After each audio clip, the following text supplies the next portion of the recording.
News to 94878. Foundations of Freedom, a look at America's founding principles and the leaders who shaped our nation. March 4th, 1865. The Civil War was nearing its end. The nation was exhausted, divided, and grieving.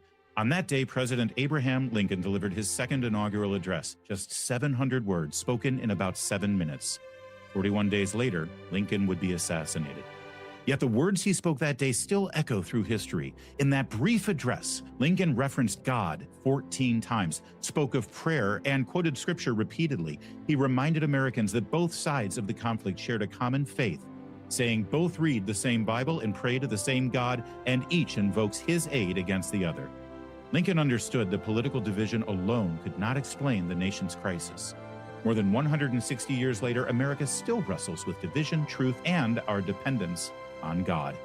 The question is whether we'll remember the wisdom Lincoln left behind. Sean Thompson here. Recently, someone asked me, what is it that I love most about being on AM 560, The Answer? I didn't hesitate. I love the fact that AM 560 is a family. You, the listeners, our advertisers, and all of us who are on air make up one big family in a very bad place. We look out for each other because we share the same values. And so many of our advertisers are small and medium businesses. They're owners who work very hard, they play by the rules, they pay their taxes, they make their communities even stronger. If that describes you and you own or operate a business, then I want to invite you to consider working with AM 560 to market your business. If you want to reach AM 560 family members, whether through radio, live events, or digital marketing, then call Amy O'Toole. She's a wonderful girl. She's in charge of advertising around here. Call her at 847-472-8925. That's 847-472-8925. Find out how you can become part of the AM 560 family. Together, our family can truly help make America great again. Alex Marlow cuts through the political spin on the Alex Marlow podcast. The economics of illegal immigration is so dumb. It's so stupid for Americans. We want American dollars to stay in America. That's how the economy grows. But if I pay an illegal alien and they send 50% of it home, the money doesn't go to American businesses. It goes to another country. Why do we want that? It's a race to the far left Islamist wing of the party. Subscribe for free today on Spotify, Apple, YouTube, or at SalemPodcastNetwork.com. Now, your official weather forecast. Today will be partly sunny and hot with a high of 96. Expect breezy conditions this afternoon. Tonight will be mainly clear, very warm and humid with a low of 78. Tomorrow, anticipate very hot and humid weather with hazy sunshine and breezy conditions in the afternoon. The high will reach 97. I'm meteorologist Jason Catarina on AM 560, The Answer. Get the latest weather, traffic, and news updates online at 560theanswer.com. Portions of the following show may be pre-recorded. Now, from the Signature Bank Studios, this is Chicago's Morning Answer with Dan Proft on AM 560. The Answer.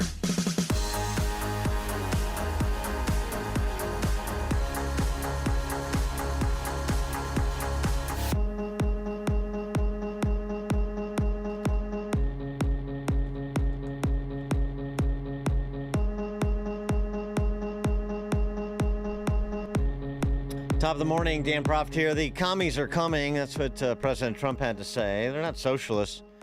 They're socialists in a hurry. Well, I think it's a big threat to our nation, actually. Because it's not socialism, it's really communism. They use the word social democrat because it sounds so nice, but it's really communism you're talking about. I think it's the biggest threat to our nation there is, maybe since our founding. That includes World War I, World War II, September 11th.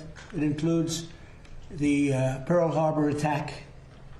I think this is the biggest threat to our nation. People will smile when I say that, but the smart people are going to say, you know, he's probably right.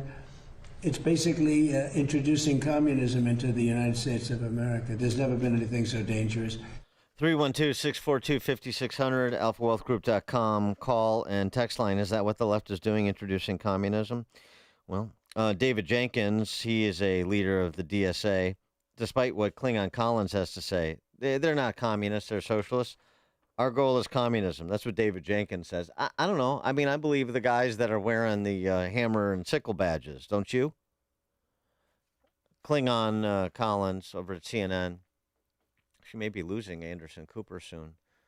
Parting such sweet sorrow. Klingon Collins putting the question to former band manager for the Socialist Spice Girls, Pramila Jayapal from Washington State, the head of the squad or the Socialist Caucus. Don't call me a communist, though. I'm taking my time. They use the word social democrat because it sounds so nice, but it's really communism you're talking about.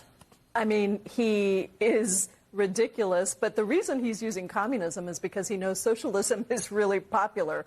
So he's trying to turn this into communism when he knows that the ideas that social democrats are running on, that progressives are running on, universal health care, universal child care, making sure that people get paid higher wages, those are incredibly popular. So he's trying to attach an ideology to it, a label that isn't correct.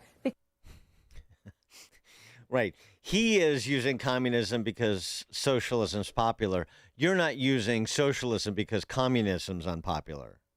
You know, gosh, I'm old enough to remember when socialism wasn't so popular. But now that a supermajority of Democrats favor so-called Democrats, self-identified Democrats, socialists at minimum, neo-Marxists, neo-Bolsheviks, that the descriptions are getting more and more difficult to dodge with each passing day. Now that a supermajority of those so identified favor the government as the proprietor of the means of production, which is socialism. Now that that's the supermajority position on that side, it's popular within your ranks. It's increasingly popular across the board, especially with the mal-educated younger set. And that's exactly why they're using it. Not attaching an ideology to it. There's not an ideology to government takeovers of a sixth of our economy at a time, like healthcare, for example.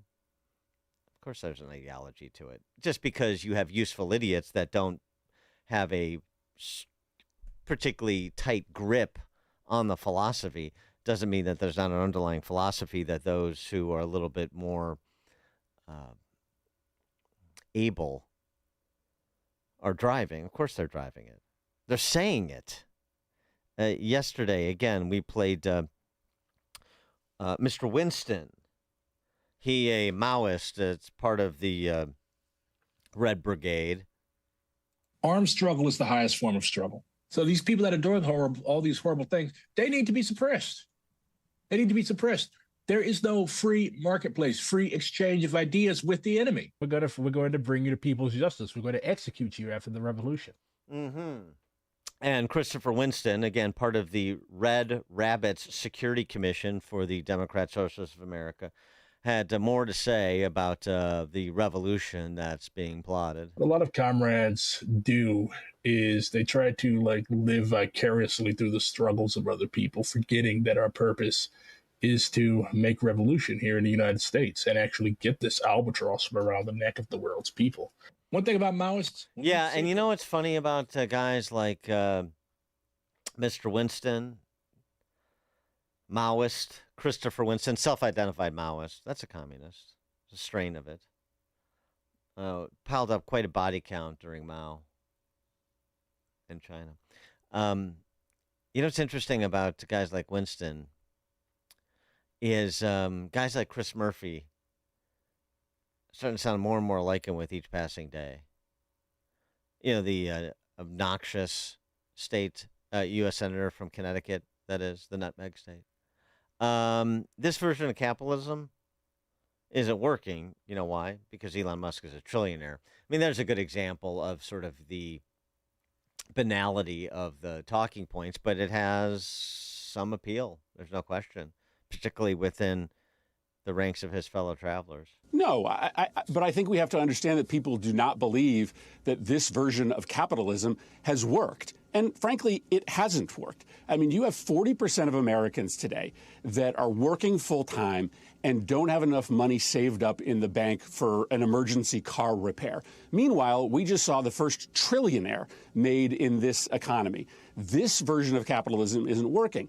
And, you know, one has something to do with the other in the thoughts of Chris Murphy because the economic pie is a zero-sum game. If I have a bigger piece, then you must necessarily have a smaller piece. It's not true. For example, Elon Musk didn't start out with a bigger piece. Oh, right. Haven't thought about it that way, I'm sure. Craig in Mount Greenwood, you're on Chicago's Morning Answer. Dan, thank you very much for taking my call. We've got three examples that come right to mind that we're living right in the midst of exactly what Trump's saying. He's exactly right. We had the January 6th thing where they turned against American people, just grandmas and grandpas, young guys in jails and everything like that, just for their, being, Trump supporters and wanting the election. The election is another thing. We've got third world country elections and everything where they just do whatever the hell they want with any kind of cheating they want and just do it blatantly right in our faces and all that. And holy cow, I'm an old guy. Trying to remember the third one I had there. Well, that's all right. Rick Perry moment. That's okay. You made your point. Thanks for the call, Craig. One more I wanted to get in just to this conversation because, it's not just for New York City and the surrounding hamlets anymore. There's a congressional candidate in Colorado. Her name is Milot Kiros. And this is her spin on socialism. Pretty clever. Denver's not New York, but Denver actually rates socialism higher than we rate capitalism by 4 points. And, when I talk to voters about what we're doing and why I'm a democratic socialist, I remind them that we have socialism already, right? It's in the roads that we drive on. It's in the schools we send our kids to. It's in the fire stations we call upon. I'm just asking that we extend that security to our healthcare, to our housing, to our nutritional food, to our higher education, so that we're actually meeting the basic needs of everyday working families in this country. So that we're not just getting by and surviving, so that we're actually thriving. And in the wealthiest, most powerful country on earth, we're not asking for much. Yeah, boy, that warm embrace of collectivism she wants to extend. Open those arms a little bit bigger. Very Bertrand Russellian of her with the fire departments are socialism. So the government taking over this sector and that sector. That's just an extension of communitarianism. It's the guilds taking over. We believe in freedom very much. We're very suspicious of the state. We want the guilds to take over. That's sort of the thing. So the provision of a service by government and the takeover of the means of production in the private economy are not the same thing. But it's very clever of her, as I said, very Bertrand Russell of her, to use that little rhetorical artifice. And it will buffalo many people in her district, I have no doubt. The district she's running to represent, I should say. Marvin, Burlington, Wisconsin.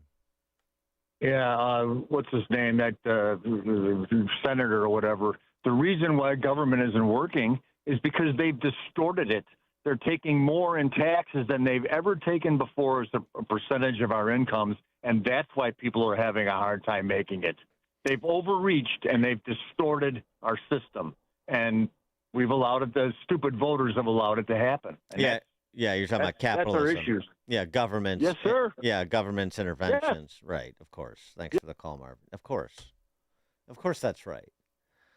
I mean, it's so simplistic, but it gets lost in all of the spin, like you heard from Miss Kiros out in Colorado. Very good.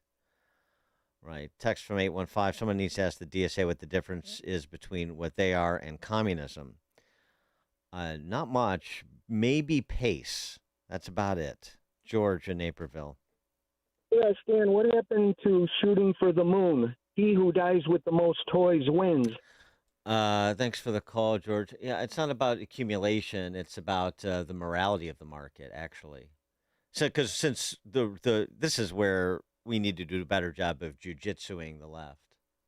You're talking about the distribution of resources, right?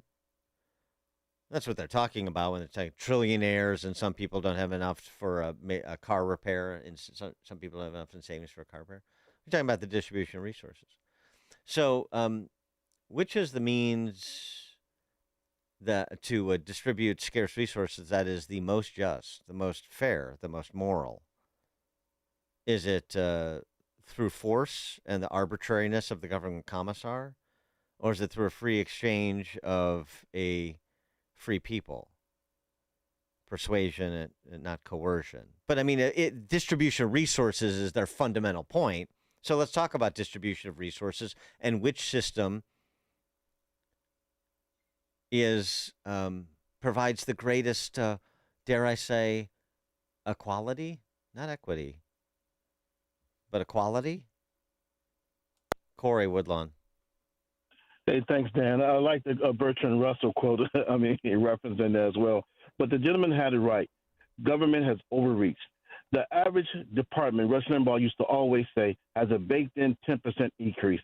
The average citizen is getting a cost of living adjustment almost from 2 to 5%. The government is taking all of your cost of living adjustment, and he's reaching in for 5% on top of what he's able to fine you for and take away from you in other means. So the government is overreaching. It's time for the citizens to beat it back.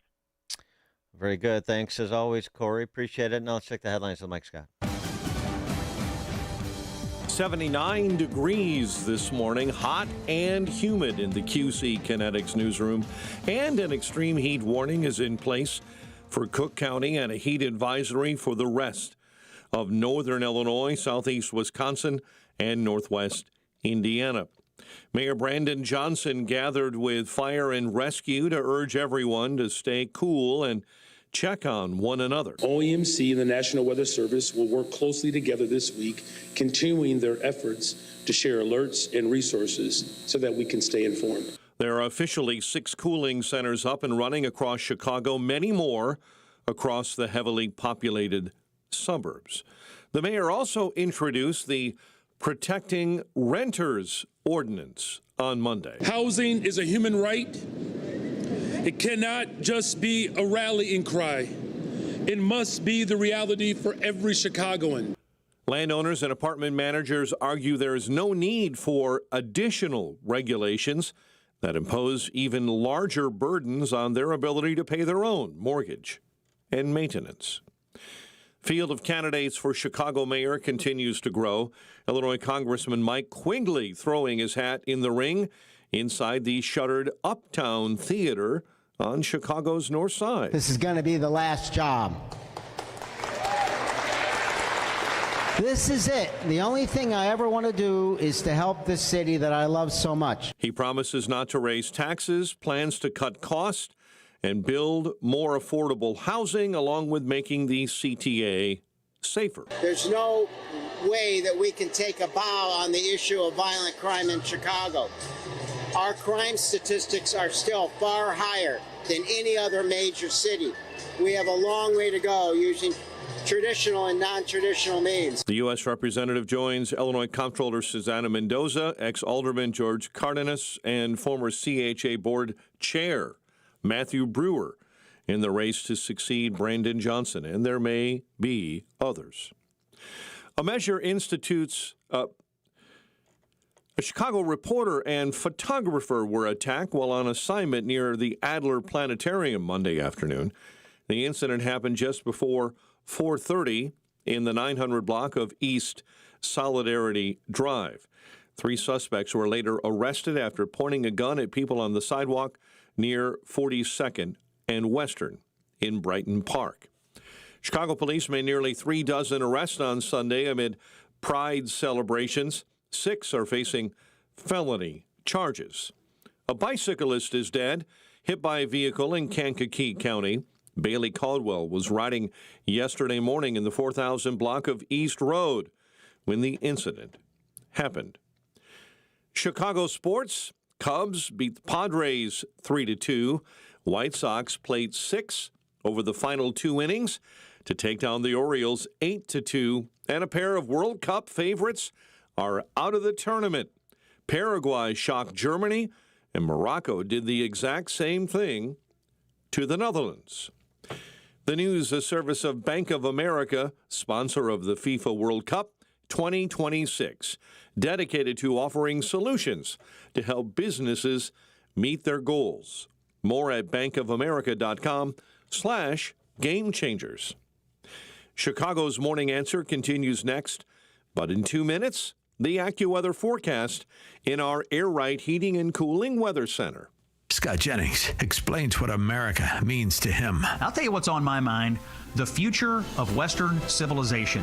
The future of human liberty. That is what is at stake in our world right now. And what does America mean to me right now? The future of that. We're the last best hope of this world, the last best hope of the West, and I think we need to remember that when we cast our votes this November. Don't miss the Scott Jennings Show, weekdays at noon, right before Hugh Hewitt at 2 on AM 560. The Answer.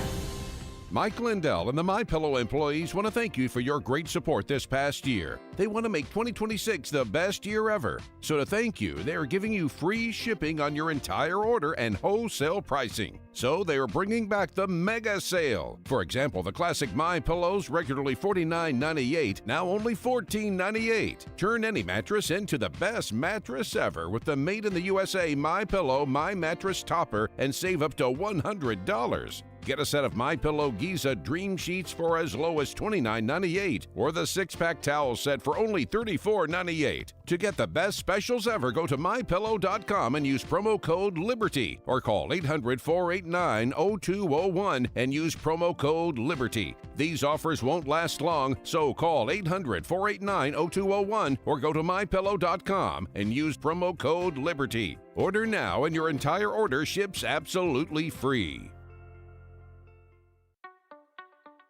Did you know that undiagnosed or untreated diabetes and hypertension can cause kidney failure? The National Kidney Foundation of Illinois has the nation's only traveling kidney screening program, the Kidney Mobile. The Kidney Mobile is offering free diabetes, blood pressure, and kidney disease screenings in your area. For more information, visit kidneymobile.org. Early detection can prevent kidney failure. Take charge of your health and get screened. Picture warm Gulf breezes, turquoise waters, white sand beaches. Now, add evenings of conversation with Salem Media's Mike Gallagher, Scott Jennings, Larry O'Connor, and Jennifer Horn. This November, sail from Fort Lauderdale to the Bahamas, Jamaica, the Cayman Islands, and Mexico on a 7-day journey built for those who love this country. Book your cabin today when you text the word cruise to 94878. Celebrate America's 250th anniversary the right way on the Gulf of America Cruise. Book your cabin now. Text the word cruise to 94878. You need a construction company, but who? Call Croscom. A construction company you can trust that shares your Christian and conservative values. For decades, Croscom has been doing work in Chicagoland, Northwest Indiana, and Wisconsin. Roofs, siding, windows, doors, gutters, basically everything for your home or business, even solar. Quality work and professional services that make you feel great about your decision to work with Croscom. Call Croscom. 630-871-5500. Give them a chance to earn your business. If your repairs are due to storm, fire, or flood damage, you need to call Croscom. They're licensed public adjusters. They work for you, not the insurance company. Croscom will work to get you the money you deserve, the maximum payout. They know the insurance companies and how to deal with them. They win for you. Call Croscom. Croscom Construction and Public Adjusters. This is Dan Lights with Croscom. You can trust us with your home or business for high quality work and fair prices. It's the only way we do business. 630-871-5500. CroscomPublicAdjusters.com. Sponsored by Progressive Insurance. Protect your family, your phone, and your furry friends with life, electronic device, and pet health insurance. Now, your official weather forecast. Today will bring partly sunny skies and hot conditions with a high of 96. Expect breezy conditions in the afternoon. Tonight will be mainly clear, very warm and humid with a low of 78. Tomorrow, anticipate very hot and humid weather with hazy sunshine and breezy conditions in the afternoon. The high will reach 97 degrees. I'm meteorologist Jason Caterina on AM 560, The Answer. Get the latest weather, traffic, and news updates online at 560theanswer.com. Now, from the Signature Bank Studios. Sports and politics and sports and politics and sports and politics and intersection. Arrogance and ignorance, arrogance, ignorance, and arrogance and ignorance. Intersection. Top of the morning, Dan Proft here. You know, I can't believe I'm going to tackle this subject, but I I feel compelled to talk about Caitlin Clark and this latest episode in this long-running saga since she left Iowa and joined the WNBA, because it is so political. I mean, it really is the internal politics, the internal identitarian politics of the WNBA that is destroying that league, as if the play wasn't enough of a distraction, and a generational talent in Caitlin Clark who can really play the game. And so there was this incident last week where she was subjected to yet another flagrant foul, which is not unusual for her in these games. But it looked particularly bad because the cameras were able to zero in on this player from the Phoenix Mercury, Alyssa Thomas. When Caitlin Clark was down on the ground, she sort of was on top of her and then used her elbow, and this was a big girl, by the way, used her elbow to sort of like jam it in her throat, her like fist elbow into her throat. I guess it was her fist into her throat. But regardless, it was clearly intentional. It was clearly unsportsmanlike conduct, and there was no foul called in real time. But after league officials reviewed the tape, they issued a 1-game suspension, to which the coach of the Phoenix Mercury, Nate Tibbetts, said this. I'd like to address the AT situation. AT. First off, Alyssa Thomas. The Mercury organization would like to let AT know that nobody knows who AT is. You have to use her name. Supported by us. The people in this league know who AT is. She's a competitor, she's a winner, and she's tough. The one thing she is not is cheap. I respect Steph White. I got to know her with USA Basketball. I respect her as a coach and a person, and I understand her sticking up for Caitlin in this situation. But to say that we had 2 cheap shots in that game, to me, is ridiculous. Steph knows AT. She got the opportunity to coach AT for 2 years, and she knows what AT stands for and what she's about. Next, I'd like to hit on my disappointment with the suspension process by our league and our leaders in the W. This was not a thorough investigation. What's the W? Nobody knows that the WNBA is referred to as the W either. Questioned at all. It's extremely disappointing. No one from the league called AT, our security team, or myself about what we felt like happened in this situation. There is a protocol to be followed. Just coming from the NBA, there's been many investigations that I've heard about that there was calls on both sides, and that was not done in this situation, and that's disappointing. I agree with everyone's stance. Let's continue to clean up our game. I'm part of the referee task force, the same that Steph White is, and Cheryl Reeve and Becky Hammond. The goal is to clean up our game, but I do think it's important. So then stop targeting Caitlin Clark. I mean, you can look. I'm all for the Jordan, the Jordan era game of basketball, and to the extent the ladies want to play that, you have enforcers and hard fouls, no cheap, no free looks at the hoop, no free open drives to the hoop. I'm fine with that. But there's something more going on here. And it's league-wide. It's not just this incident. This incident is forcing people to it's compelling people. It's not forcing them. It's compelling people, though, even me, to look at everything that's gone on since Caitlin Clark turned pro. She is, clearly the most interesting thing about the WNBA. Even some of the great players of the WNBA will say that, because she is what everyone describes her to be, a generational talent. But rather than accentuating that for the benefit of all, it seems like petty jealousy and identity politics are getting in the way. Riley Gaines with Brian Kilmeade had this to say. The WNBA is the worst marketed and business-minded league in the history of leagues. You would be hard-pressed to find an organization more dedicated to self-imploding than the WNBA. Although I guess they don't have to worry about their profits too much since it steals from the men's league to pay for everything, so maybe they don't care about marketing or ratings. Here's what I'll say about Caitlin Clark. She is the golden goose of the WNBA, and they will not accept it. Is it because she's white?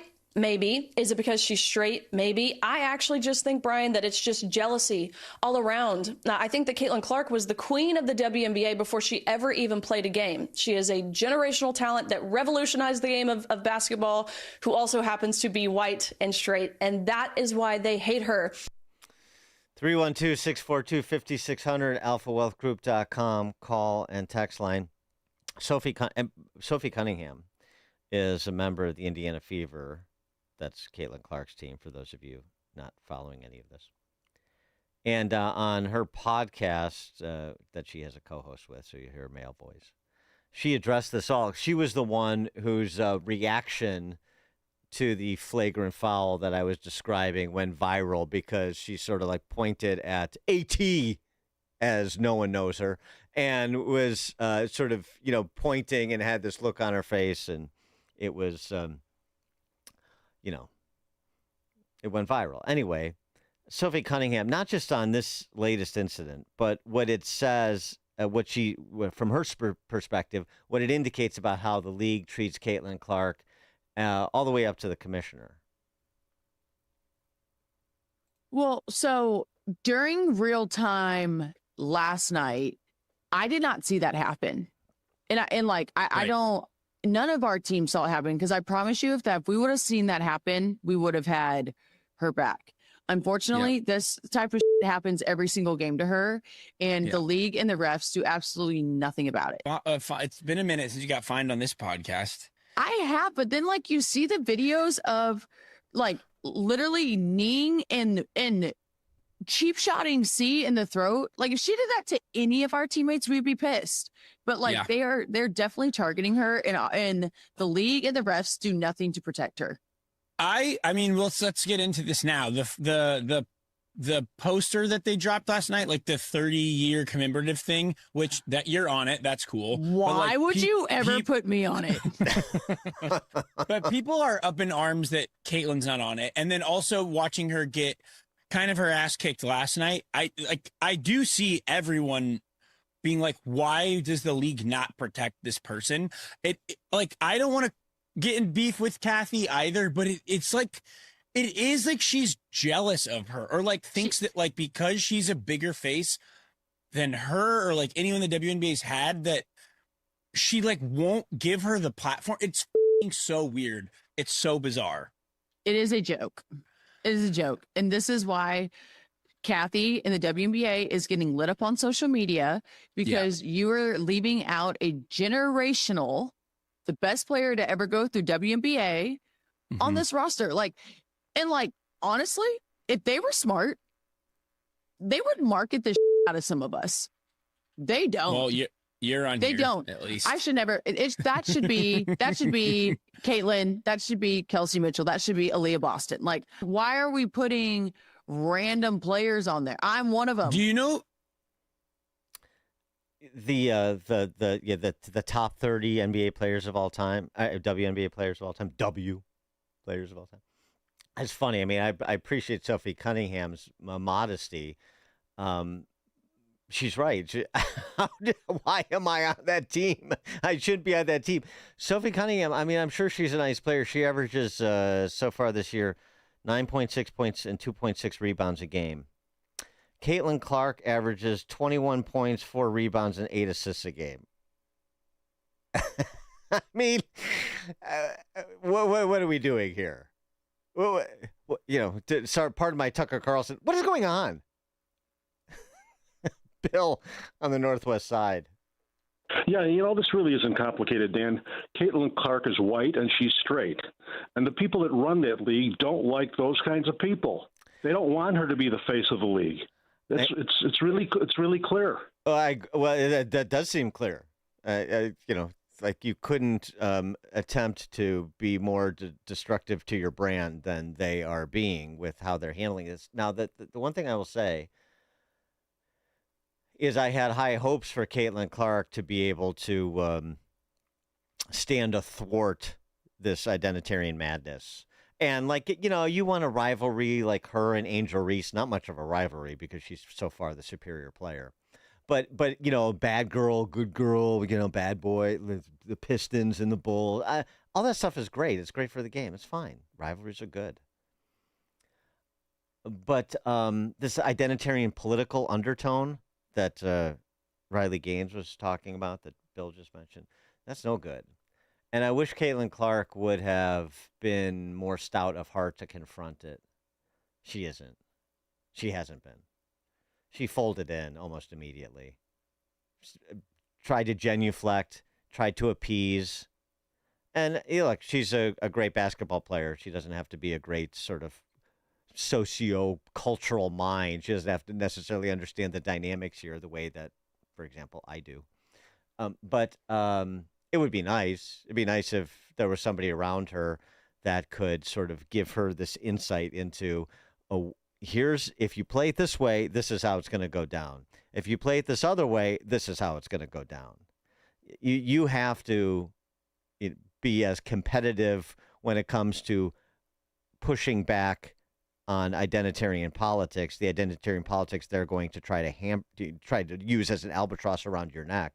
You have to be as competitive about that as you do with your game on the court, because this is so much more than just about your game on the court. And I think she just chose a path that made it very easy for them to do what they're doing to her and to the league by extension, because identitarians care about politics. They don't care about the league any more than identitarians in our politics care about this country. And unfortunately, I don't think Caitlin Clark understands it. But she's not alone in the people who don't understand it. Roger in DeKalb. Hey, Dan. Great show. So this is a problem that transcends politics, everything. There's no accountability and there's no civility anymore. And if people expect the school systems to teach that, they are sadly mistaken, because you get none of it. Who's like the worst name callers on planet Earth? The teachers unions, or anybody who calls their fellow citizens terrible names and does everything to advance their own self above everybody else. It's like, and of course, nobody's accountable. Politicians, police, it's like nobody can step up and say, yes, I was wrong, I did it. And I think that's a big problem in our country. Well, thanks for the call. I mean, we talked about this yesterday, the white guilt speech that Birbal Singh gave, Eli Steele's comments on it, Shelby Steele's book from 2 decades ago.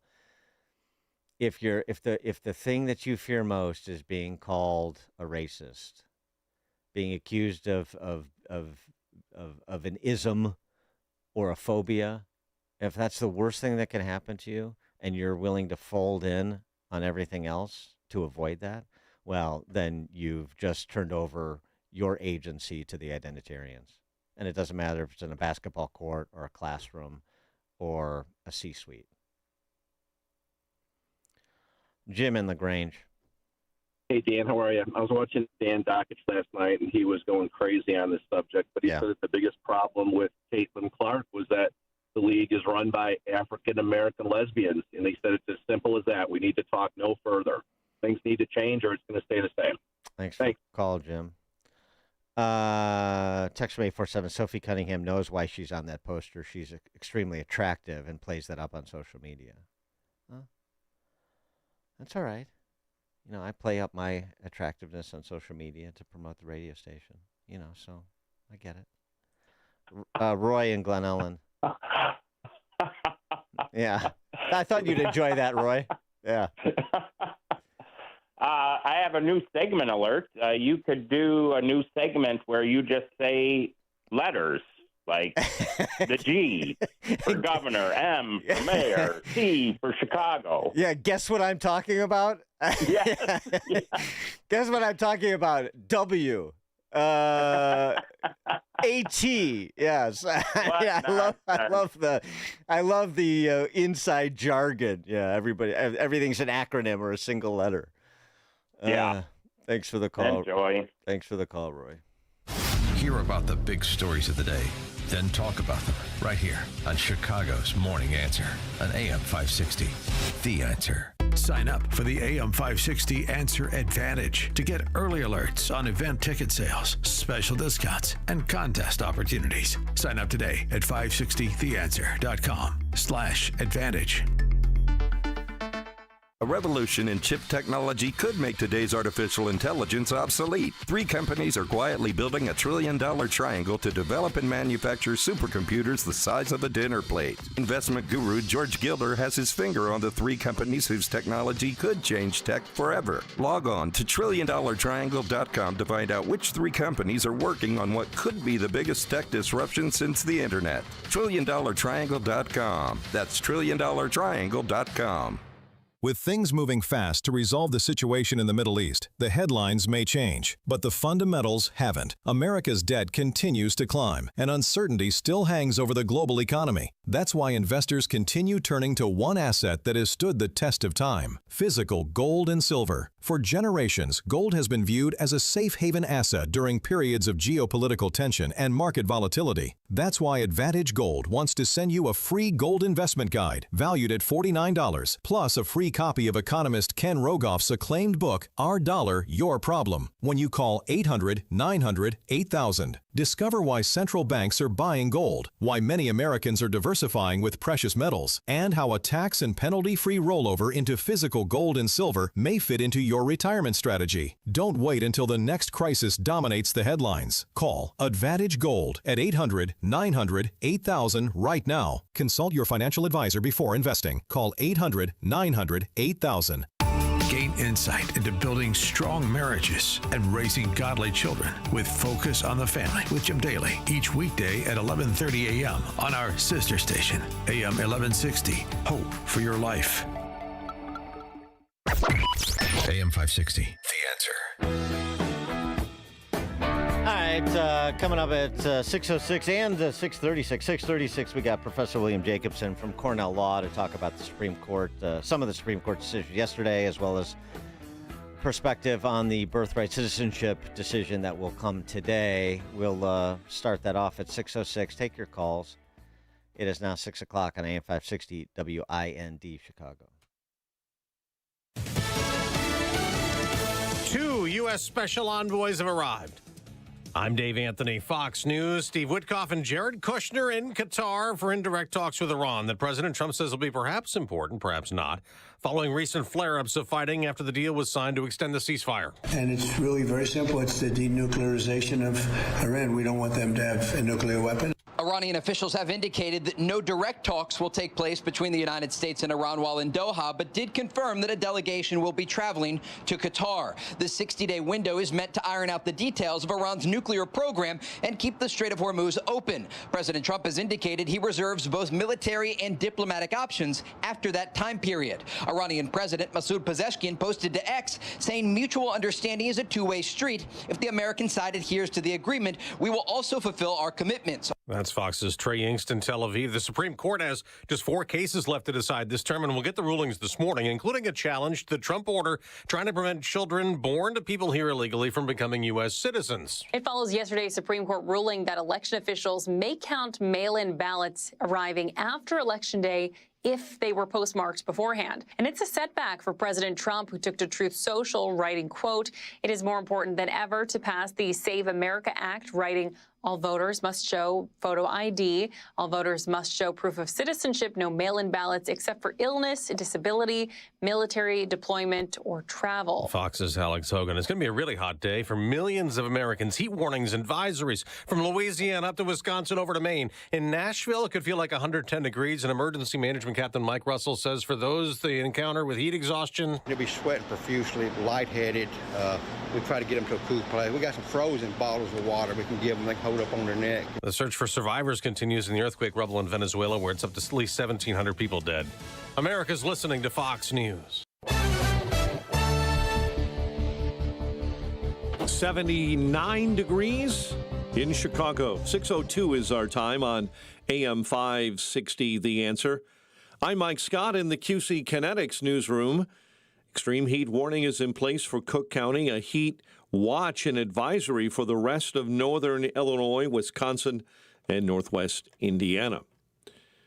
City of Chicago, Mayor Brandon Johnson looking to keep everyone cool. OEMC and the National Weather Service will work closely together this week, continuing their efforts to share alerts and resources so that we can stay informed. There are 6 cooling centers open up around Chicago, more across the heavily populated suburbs. Chicago police made nearly 36 arrests on Sunday amid Pride celebrations. 6 are facing felony charges. Authorities continue to investigate after a CTA switch worker was killed in a shooting on the far south side. Thomas Kevin Barlow was shot and killed early yesterday in the 9900 block of South State Street. Former players, coaches, and teammates join Bulls front office executives and family members of Stacey King on the west side yesterday, memorializing one of the franchise's most impactful figures on and off the court. After playing for the Bulls and winning 3 titles, King became an in-game broadcaster who spent years working alongside Neil Funk. Funny, but descriptive, and sometimes way too descriptive. He was iconic. He was into pop culture. He knew everything about it, but he also knew the history of the NBA. King died on June 7 at his home in River Forest. After reports of a fall, he was 59. An autopsy determining cause of death is still pending. Cubs beat the Padres 3-2. White Sox pound the Orioles 8-2. The news, a service of the AM 560 mobile app at 560theanswer.com/mobile. A check of traffic and weather coming up in 2 minutes on AM 560. We asked Larry Elder what America means to him. America to me means my father was right. Hard work wins. You get out of life what you put into it. Before you moan or groan about what someone did or said to you, go to the nearest mirror, look at it, and say, what could I have done to change the outcome? Finally, no matter how hard you work, how good you are, sooner or later, bad things are going to happen. How you deal with those bad things will tell your mother and me if we raised a man. That's America. Don't miss The Larry Elder Show. Weeknights at 8, right before Sean Hannity at 10 on AM 560. The Answer.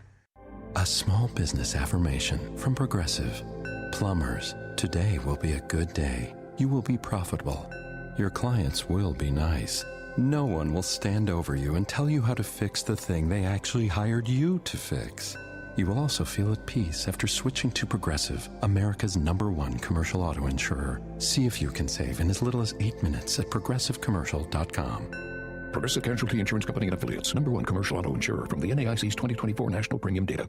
Wesley Financial Group is not a law firm, and Chuck McDowell definitely not an attorney. This is Chuck. If someone talked you into buying something really silly and you want to get out of that silly little thing, my advice, get the facts. Call me and I'll send you our timeshare exit kit absolutely free. Inside, you'll learn how timeshare works and all your options for cancellation. Call Wesley now for your free timeshare exit information kit. 800-809-7171. That's 800-809-7171. Tired of posting to your business's social media, but only your employees notice it?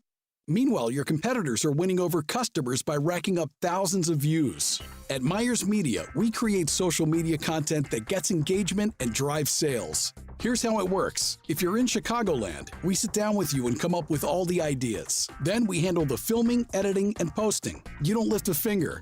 Out of town? No problem. We build the scripts, coach you through filming it on your phone. Then we take care of the editing and posting. Myers Media also does bigger projects like website videos, event filming, and paid ads that make people pick up the phone and call you. You know what makes your business special, and we know how to turn that into content that gets noticed and gets you customers. Schedule a consultation with us today at myersmedia.net. Again, that's Myers, MEYERS, media.net.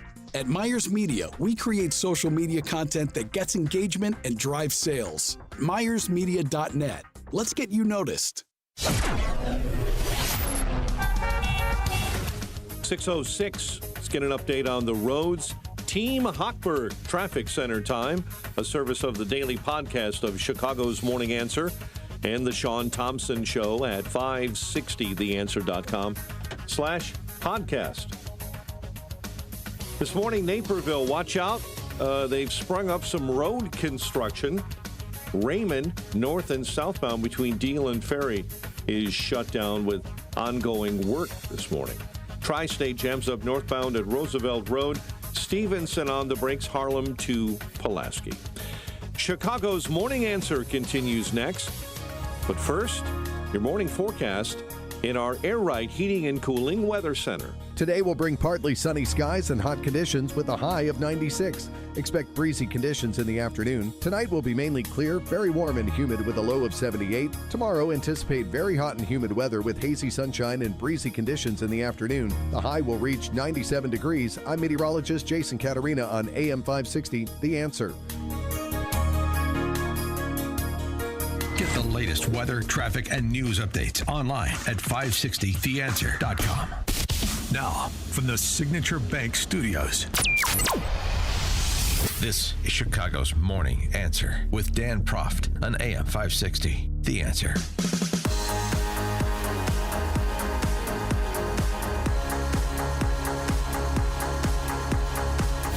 Top of the morning, Dan Proft here. So let's pour over the Supreme Court decisions that were made public yesterday. At the bottom of the hour, we'll be joined by Professor William Jacobson from Cornell Law to talk about this as well. Let him, we'll focus on the executive power decisions in dealing with the FTC commissioner that Trump fired, as well as the Lisa Cook on the Fed board. We'll deal with those decisions momentarily. Let's focus on the election decisions. That seems to be top of mind as we're here 5 months from an election, number one. Number two, we're in this purgatory over the Save America Act, which is central to President Trump's policy agenda. So let's get to that. And to do that, let's go back to oral arguments in this case, this Mississippi case about mail-in ballots being received after Election Day, and whether that comports with federal law. This is what Justice Alito had to say during oral arguments about Election Day. Day, singular. The RNC is challenging a Mississippi law that allows ballots to be counted up to 5 business days after Election Day if they're postmarked by Election Day. Justice Alito was among the biggest skeptics during Monday's arguments. Independence Day, birthday, and Election Day, and they're all particular days. So if we start with that, if I have nothing more to look at than the phrase Election Day, I think this is the day in which everything is going to take place. And Harmeet Dillon, Department of Justice, Civil Rights Division in the Trump administration, after hearing the oral arguments on this case, mail-in ballots, she gave this analysis. To uphold the lower court ruling from the Fifth Circuit that indeed the practice of Mississippi, and by the way, parenthetically, many other states, of allowing ballots to trickle in and be counted days and sometimes even up to 3 weeks after an election is inconsistent with our federal election statute. So, in prior cases, the United States Supreme Court has addressed these types of issues, and Justice Kavanaugh wrote in a case in 2020 that these kinds of disparate trickling in and uncertainty and a wide swath of different kinds of laws creates uncertainty around elections and indeed undermines confidence in our elections. So we argued in our brief that because Congress has these laws that refer to an election day should mean election day, meaning the last day by which ballots can be received by the state and processed. And so here, Mississippi allows it for 5 days. Some states allow it for 10 days, up to 21 days. 8 states don't even require a postmark on mail ballots. So for those of you who are concerned about whether this would impact our military abroad being able to cast their ballots, it doesn't, because there's a special statute for that under federal law, so there's no preemption issue. And so Here, I saw a very spirited argument. All of the 9 justices asked questions. I think there was a distinct trend in how some of these justices were viewing this. Yeah, well, that distinct trend went against the administration 5-4 with Amy Coney Barrett writing the majority. She wrote in pertinent part in her majority opinion, the question before us is a narrow one about timing.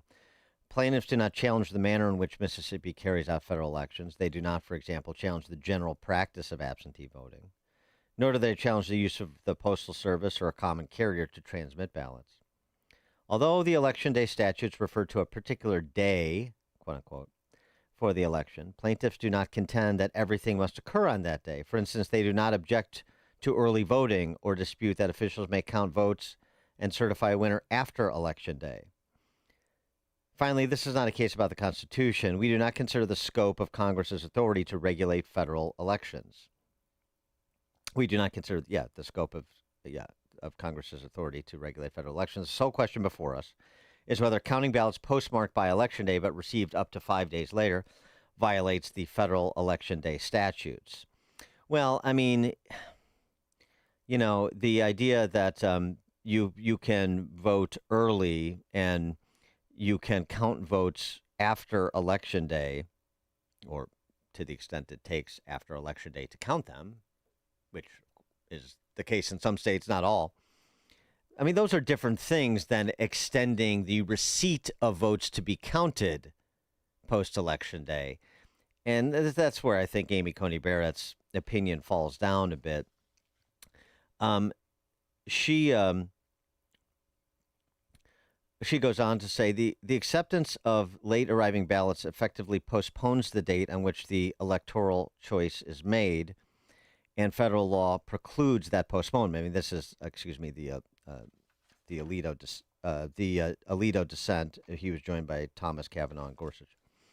Right. So this is the point that he makes: is the acceptance of these late arriving ballots effectively postpones the date on which the electorate's choice is made, and federal law precludes that postponement.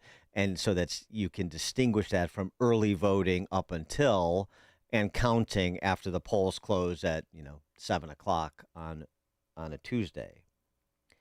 Alito also said this. Not only is today's decision inconsistent with the statutory text, legal context, historical practice, and precedent, it also threatens to produce lamentable consequences. The majority's holding spawns a slurry of troubling election law questions and risks further undermining America's confidence in election integrity. I mean, he's obviously, as all the justices should have had, he has the recently concluded L.A. mayoral runoff election or primary election in the back of his mind. There's no question about that. And he should. All of them should. He goes on to say the majority holds that a state complies with the federal Election Day statutes if it requires that ballots are postmarked by Election Day and received within 5 days. But this ostensibly simple holding obfuscates many unsettling questions about the majority's position.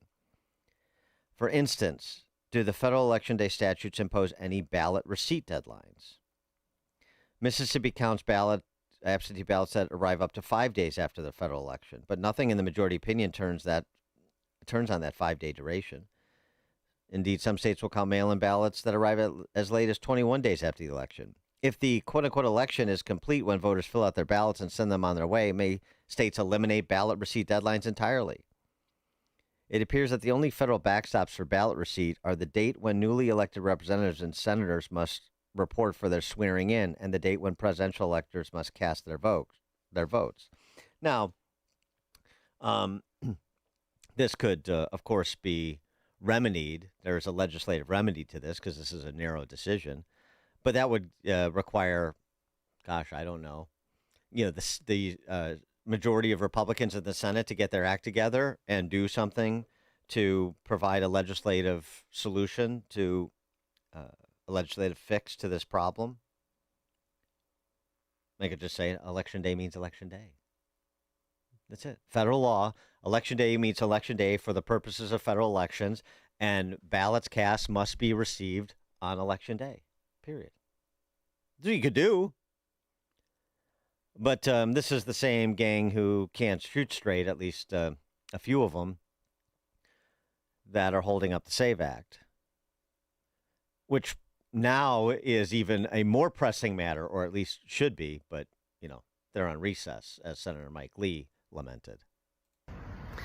Okay, so a lot has happened today, but I've got a concern. We do have a lot to do, a lot of work that needs to be done. The Save America Act really does need to be passed. Why are we taking a recess right now? Why on earth is the Senate wanting to recess for 2 weeks? Now, I get it. America's 250th birthday is coming up. That's great. It's all the more reason why we should finish our work. It's all the more reason why we should do everything we possibly can to pass the Save America Act instead of recessing for 2 weeks, only to come back and work for a few weeks and then recess for another 5 or 6 weeks after that. Why? Why even bother to spend all this time and all this effort campaigning and running for office if when we get here we're constantly taking a recess at a moment when the Republican Party controls the House and the Senate and the White House? Why do we do this? There's got to be a better way, a way that doesn't constantly involve saying, oh wait, we got to take a recess, we've got to leave. The American people deserve better than this. They deserve to have free and fair elections, and we got to fix it. Well, deserve is that word. There's that word again. Who deserves what? Thank God we don't get what we deserve. Stephen Miller had this to say about the Amy Coney Barrett majority opinion. Suffice it to say, not thrilled. Well, look, let's just call it like it is. Justice Roberts and Justice Barrett decided to cave to the radical left. Alito was so clear in his wording about what Election Day means. Nobody could read the statute, could read that opinion, could read what Alito wrote and come to any other conclusion. It's Election Day, not election week, not election month, not election months. So this was really a travesty, and it underscores, Laura, why we have to keep fighting to pass the Save America Act. 80 million Americans elected a Republican Senate majority, and they elected a Republican Congress to deliver on this fundamental priority. Glenn in Orlando, you're on Chicago's Morning Answer. Yeah, good morning, Dan. Great show. I seem to notice a pattern that when these ballots keep getting counted after Election Day, that I can't think of any Republican that wins. Can you? I mean, I'm sure there's an example. Nothing jumps to mind offhand. I'm sure there are cases where it was a close race and the Republican won based on mail-in ballots. But your larger point is the salient one, which is that there's a massive advantage on the other side, as Spencer Pratt found out the hard way. Thanks for the call, Glenn. Well, especially in California, where you can outright do ballot harvesting. But because they have all these, in many cases, taxpayer-funded NGOs full of political operatives that do the registering and the harvesting and the field work to bank, to bank votes early and to produce votes late. And that's what we saw both with Karen Bass as well as with Nithya Raman in L.A. Different factions within the neo-Bolshevik party out there on the West Coast, but similar program. Some different factions, different strengths, government unions versus the neo-Bolshevik apparatchiks for Raman. Yeah, I mean, that's the dynamic. So it's an issue. And again, this is to sort of, we've lost all sense of proportion when it comes to voting. Too many people have been wooed by this idea that we're chasing some full participation, 100%, and we have to appeal to the lowest of the low of the low in terms of common denominators for ballot access and so on and so forth. No, it just needs to be straightforward and universally accessible, like getting a government ID. Straightforward, universally accessible, same rules, same process, and to restrict it to absentee ballots only for those who have a medical condition, obviously overseas, or have some other reasonable excuse for not being around on Election Day, or even just reining in the duration of early voting. Certainly no ballots being counted that are received after Election Day. I mean, all Jim Crow 2.0 and disenfranchising this and married women can't get, it's all nonsense. But you have to be willing to stand up and fight on these terms like Mike Lee is doing, even among his Republican colleagues in the Senate. Gabby Schomburg. Hey, good morning, Dan. A very simple observation. I don't notice postmark dates on envelopes anymore. Just saying, if you're going to go by the postmark date, and so long as it's on time, there needs to be a date on there. And how does that happen? That's all I have to say. Have a great day. Thanks for the call, Gabby. Text from the Amish texter. What is a day? Said Amy Coney Barrett. Yes, she pulled the KBJ. ACB, since we're doing a lot of acronyms, ACB pulled the KBJ. Nobody knows what a woman is on the Supreme Court. Nobody knows what a day is. Jim in Crown Point. I have the answer. It's 24 hours. Yes, very good.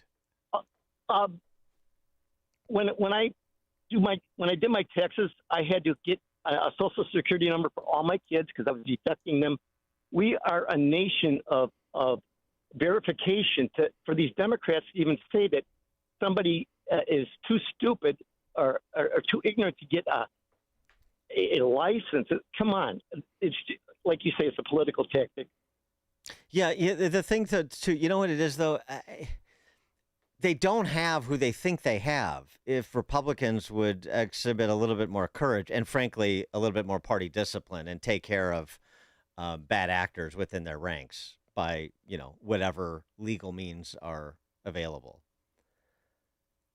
I just saw this survey out in the Senate race in Maine between, the Nazi. He's not a Nazi. It was a dark period in his life, and he dabbled with Nazism, as we've all done when we have struggles in our lives, of course. It's very reasonable, and he's not allowed, and if he is, it doesn't matter anyway. No, I got it. But Grant Plattner's great appeal, and this is the DSA recruit here, is he's going to rally the young people and the blue-collar types because he's kind of sort of an oyster farmer. Not really. His mom's his only client. But we're blue collar. That's his great appeal. Susan Collins is up 21 points among the non-college educated in Maine. That's not who's booing Plattner. It's college educated awfuls. Angry white female leftists. Particularly single. That's the audience. That's also the audience for this stuff about, these poor black people can't get an ID. And then, you have like Tommy Horowitz do Man on the Street in New York. Like, what are you talking about? Yeah, I got my ID right there, the DMV. That's where I go. That's why I went. There's a registered vote. Yeah, is that an issue? No. Talk to any reasonable person, any commonsensical person, any capable person who's able to manage their affairs on a daily basis. And this is a non-issue. And that certainly includes people that are sort of pragmatic through necessity, if nothing else, workaday people. That's not that's not the appeal here, which presents a whole opportunity for Republicans to continue to prosecute this case and say, look, whatever problems you have with me and you buy into this trillionaire rhetoric, class envy nonsense from the left, they have such little regard for you. They think so little of you. press them, challenge people, because they're on our side. Some of them just don't know it and haven't been sort of forced to confront who is infantilizing them and who is not. It's news, opinion, insight. This is Chicago's Morning Answer on AM 560. The Answer. I'm excited about it. You know, these cutting edge things that are new in medicine now, I'm all in on it. I'm all in on QC Kinetics. It works. Henry Hinton decided to check out QC Kinetics regenerative treatments for his aching knees after seeing a close friend have amazing results without going under the knife. I have a friend that started this, which is one of the reasons that I decided to do it. He could not play golf anymore, and he went to QC Kinetics and started having the treatments, and he's back golfing like 3 days a week. He couldn't play at all. QC Kinetics gets you back to doing what you love, using your own natural biologics to help heal and restore damaged joints. Long-term relief that puts a guy back on the golf course. You know, I've had one treatment so far, and I can already tell a difference. QC Kinetics works. I'm excited about it. You're next. Start with a call to QC Kinetics. Call QC Kinetics, 312-827-6261. That's 312-827-6261. 312-827-6261. This 4th of July, celebrate America the right way. Fire up the grill, invite the family over, launch the fireworks, and proudly display a handcrafted wooden American flag from UniqueWoodenFlags.com. These stunning hand-finished wooden flags are built with real craftsmanship and patriotic pride. Whether you want a classic American flag, military tribute flag, America First design, or a beautiful flag cross that celebrates both faith and freedom, they've got something for every proud American. Perfect for your home, office, man cave, lake house, garage, or as a meaningful gift for veterans, first responders, and patriots who still love this country. This Independence Day, don't just wave the flag, display it with pride. Visit UniqueWoodenFlags.com today. That's UniqueWoodenFlags.com. Signature Bank is Chicago's fastest growing independently owned business bank, a bank where relationships still matter. Signature Bank knows your name and your story. I'm Dan Proft, and I know this because Signature Bank is my business bank. Hi, I'm Tony Patrick, CEO of Total Wall and a client of Signature Bank.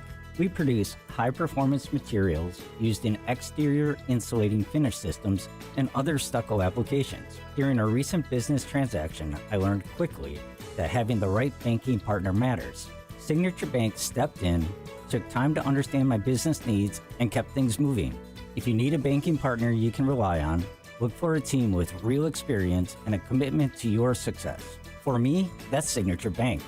Signature Bank helps local businesses succeed. Want to learn how Signature Bank can help turn your business vision into reality? Call Signature Bank at 773-467-5600 or visit signaturebank.bank. Member FDIC, Equal Housing Lender. President Trump has triggered a $200 billion tech disruption, and Wall Street is asleep at the switch. This $200 billion investment in chip technology could make today's artificial intelligence chips obsolete. Technology that will make today's AI data centers a thing of the past, like IBM's old mainframes. While most investors are focused on old-fashioned AI, there are 3 companies quietly building a $1 trillion triangle that could transform every tech sector on Earth. These 3 companies are gearing up to develop and manufacture supercomputers the size of a dinner plate. Institutions like Vanguard, BlackRock, and State Street are pouring more than $200 billion into this AI revolution. Investment guru George Gilder has been predicting tech revolutions for more than 40 years, including the iPhone, Netflix, and Amazon. Now he's got his finger on 3 companies whose technology will change tech forever. Log on to TrillionDollarTriangle.com to find out which 3 companies are working on what could be the biggest tech disruption since the internet. TrillionDollarTriangle.com. That's TrillionDollarTriangle.com. AM 560, The Answer.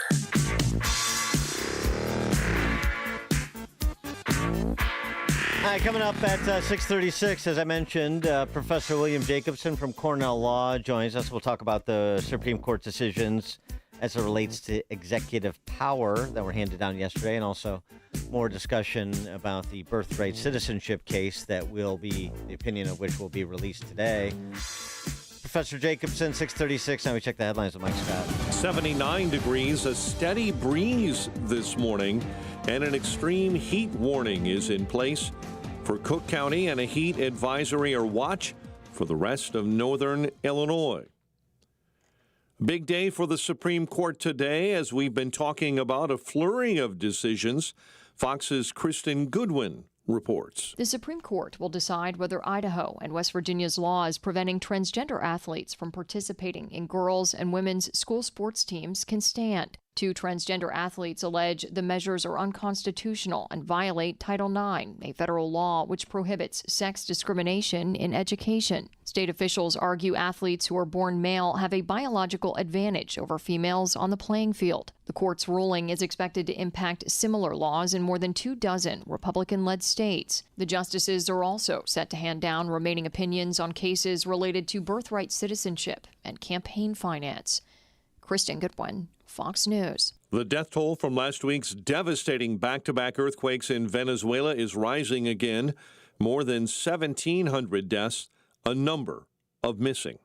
Students pursuing graduate degrees in nursing, physical therapy, and several other fields may be eligible for higher student loan limits after a federal judge blocked part of a Trump administration rule that held them to lower caps. The field of candidates continues to grow for Chicago mayor. Illinois Congressman Mike Quigley threw his hat into the ring, promising not to raise taxes and to make the CTA safer. There's no way that we can take a bow on the issue of violent crime in Chicago. Our crime statistics are still far higher than any other major city.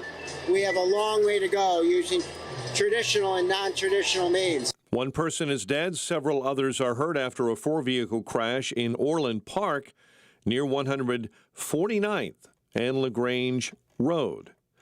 Well-known burger joint in the western suburbs is closing.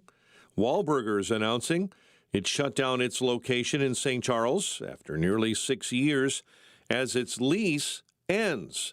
The company, though, says a new location is in the works and more information is coming soon.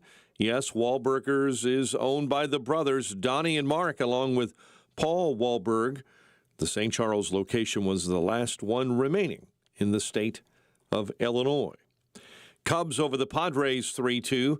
First place White Sox beat the Orioles 8-2. The news, the service of the AM 560 store. T-shirts, hoodies, and more from your favorite AM 560 brands when you go to 560theanswer.com/store. A check of the roads coming up in 2 minutes on AM 560. Scott Jennings sees them just wanting more money. You know, it is amusing to me that people like Ro Khanna, who spend literally trillions of your dollars every year, are now telling us that if we could just spend a few $100 billion more, all hunger, all health care, all everything could be solved. The Scott Jennings Show. Weekdays at noon, right before Hugh Hewitt at 2 on AM 560. The Answer.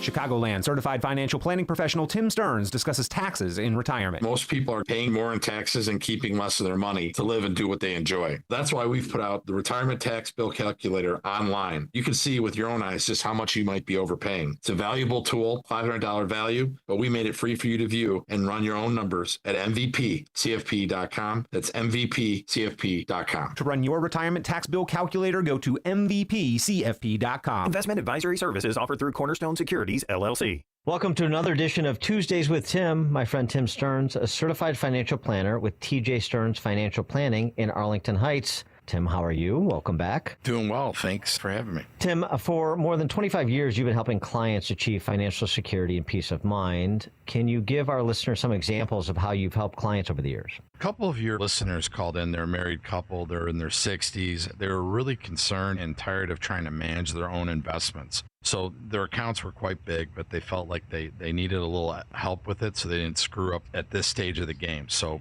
they couldn't afford to lose any money in the market moving forward, and trying to manage retirement on a fixed income was kind of a daunting task for them. So with about $1.5 million in 401k savings and other stocks and bonds, we rearranged their portfolio so that they had guaranteed future income, less volatility in the market, and of course tax savings. So now they have this peace of mind because they know that they have a protect and grow blueprint. Thank you, Tim. If you're in your 50s or 60s, I want you to speak with my friend Tim Stearns, TJ Stearns Financial Planning. Tim will help you structure and optimize your savings to prepare for 20 to 30 years of enjoyable retirement. Call Tim today to schedule your free consultation and get your free Protect and Grow blueprint. Call 1-800-640-2256. Again, that number, 800-640-2256. Tell him I sent you when you call Tim at 800-640-2256. A riddle brought to you by Progressive Insurance. What do your home and auto have in common? Progressive protects them both. It was an easy riddle. Learn more at progressive.com. 637.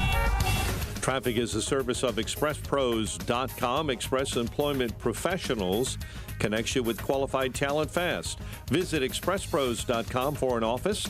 Express Employment Pros, respecting people, impacting business. A vehicle fire in Inglewood this morning, 61st and Green. Southside, Princeton Park, South Lafayette at 94th. The vehicles plowed into a house this morning. Two major injuries are reported and delays on the Dan Ryan. Due to an accident on the outbound Kennedy, Dan Ryan inbound is stacked up between the Stevenson and the Circle interchange. Chicago's Morning Answer continues next. But first, the morning weather forecast in the Air Right Heating and Cooling Weather Center. Steady breeze, sun and clouds, heat and humidity building with a high near 92. Get the latest weather, traffic, and news updates online at 560theanswer.com. Now, from the Signature Bank Studios. If you're looking for the latest news, insight into what it means, and the sharpest opinion, there's only one station in Chicago where you can turn, and it's this one. We're AM 560, The Answer.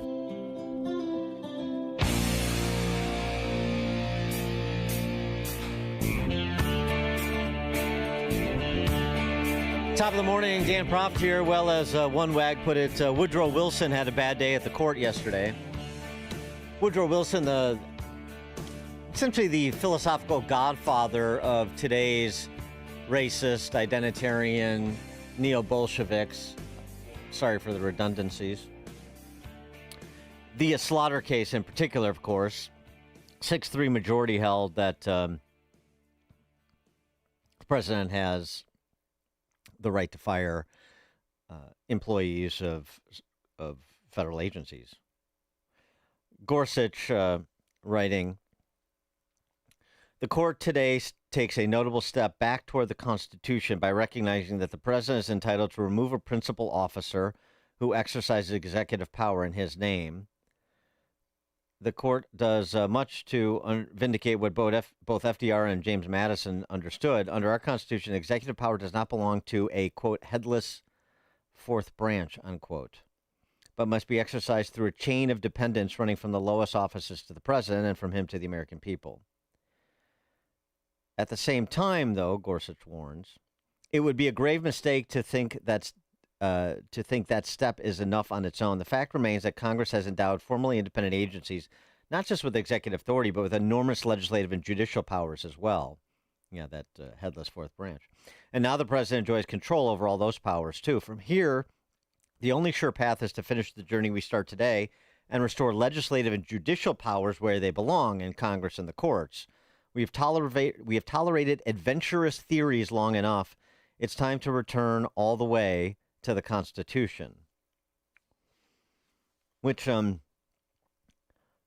terms of having some hope with this court and these decisions, even if the birthright citizenship decision doesn't go the way that so many of us would want it to go. And frankly, the decision yesterday, other than the Slaughter case, didn't go the way that so many of us wanted them to go.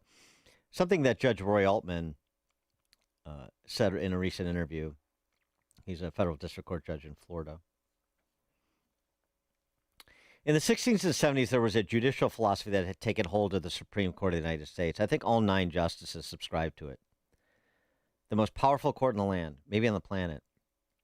And there were 3 or 4 students at Yale Law School who said, no, that's wrong, and we're on the wrong path, and we're on the wrong trajectory. And they formed something called the Federalist Society, which I was a part of when I was in law school. And now there's a Federalist Society chapter in just about every law school in the country, every city and state in the country. It's the most prominent conservative legal organization in the history of the country. All 9 of our Supreme Court justices have, in one way or the other, on the record and under oath, subscribed to the Federalist Society's central principle and tenet, which is that you look first and foremost to the text of a statute or constitutional provision when you interpret it. And for the most part, most federal judges in the country have had to say the same in order to be confirmed. Think about what that means. That means that just 40 years ago, 3 or 4 law students in New Haven, Connecticut, looked up at the most powerful body in the entire country, the Supreme Court of the United States, and said, what you're doing is wrong. You're taking us on the wrong trajectory. You're taking us on the wrong path, and we're going to do something about it. And in just 40 years, they've completely turned the entire worldview on its head. And we can do it too. We just have to get every single American to understand that we were asleep before this cataclysm began, that it is no longer appropriate or acceptable to go back to sleep, and their geostrategic enemies, China, Russia, Iran, and especially the Muslim Brotherhood, are doing everything they can to defeat American and Western civilization. And it's time for us to wake up and for every American who cares to be counted and to change the minds and voices of their neighbors, friends, and family members before it's too late. It's great. Great. It is a great reminder of the federal, what the Federalist Society impact has been. I mean, it was like Stephen Calabrese and David McIntosh and a couple others. Gene Meyer was the CEO for 40 years. It is incredible what the Federalist Society has done. And it's in part helped shape some of the best Supreme Court justices we ever had, like Clarence Thomas, who produced a withering dissent in the Lisa Cook case about the Fed, where Kavanaugh and Roberts sided with the 3 leftist justices. Political justices is a better way to say it. Unfortunately, Kavanaugh, I think, was very political in siding with them. Roberts is just a mess, in my view. But Kavanaugh was political. Yeah, Roberts, too. He has a penchant for that. Please see Obamacare. Yeah, I got it. They basically said, there's no such thing as these independent agencies where the president has appointment power but not removal power. Oh, they operate independently. They're non-political. Yeah, right. But somehow the Fed is different because, they have responsibility for a monetary policy and for the banking system and stable prices and so forth. And the last century of their success might not have happened if they didn't enjoy this independence. I'm sorry, success? I think that's a debatable issue.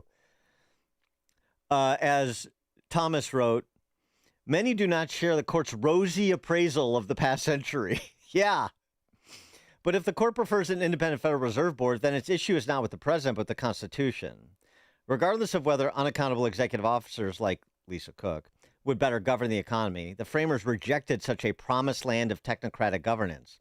They instead chose government by the people. As a court, our duty is not to second-guess that decision, but to uphold it. Boom, mic drop. For more on all of this, pleased to be joined by Professor William Jacobson, clinical professor of law and director of the Securities Law Clinic at Cornell, founder of LegalInsurrection.com and president of the Legal Insurrection Foundation, as well as the Equal Protection Project. Professor Jacobson, thanks for joining us. Appreciate it. Thanks for having me on. Your sort of overview of the 2 decisions with respect to executive authority. Well, obviously, it's a big win for the concept that the president is the CEO of the executive branch and gets to run it the way he, or perhaps in the future she, deems fit. And that means the people who exercise authority and report to the president can be removed by the president. And so I think, that's the Slaughter case more generally.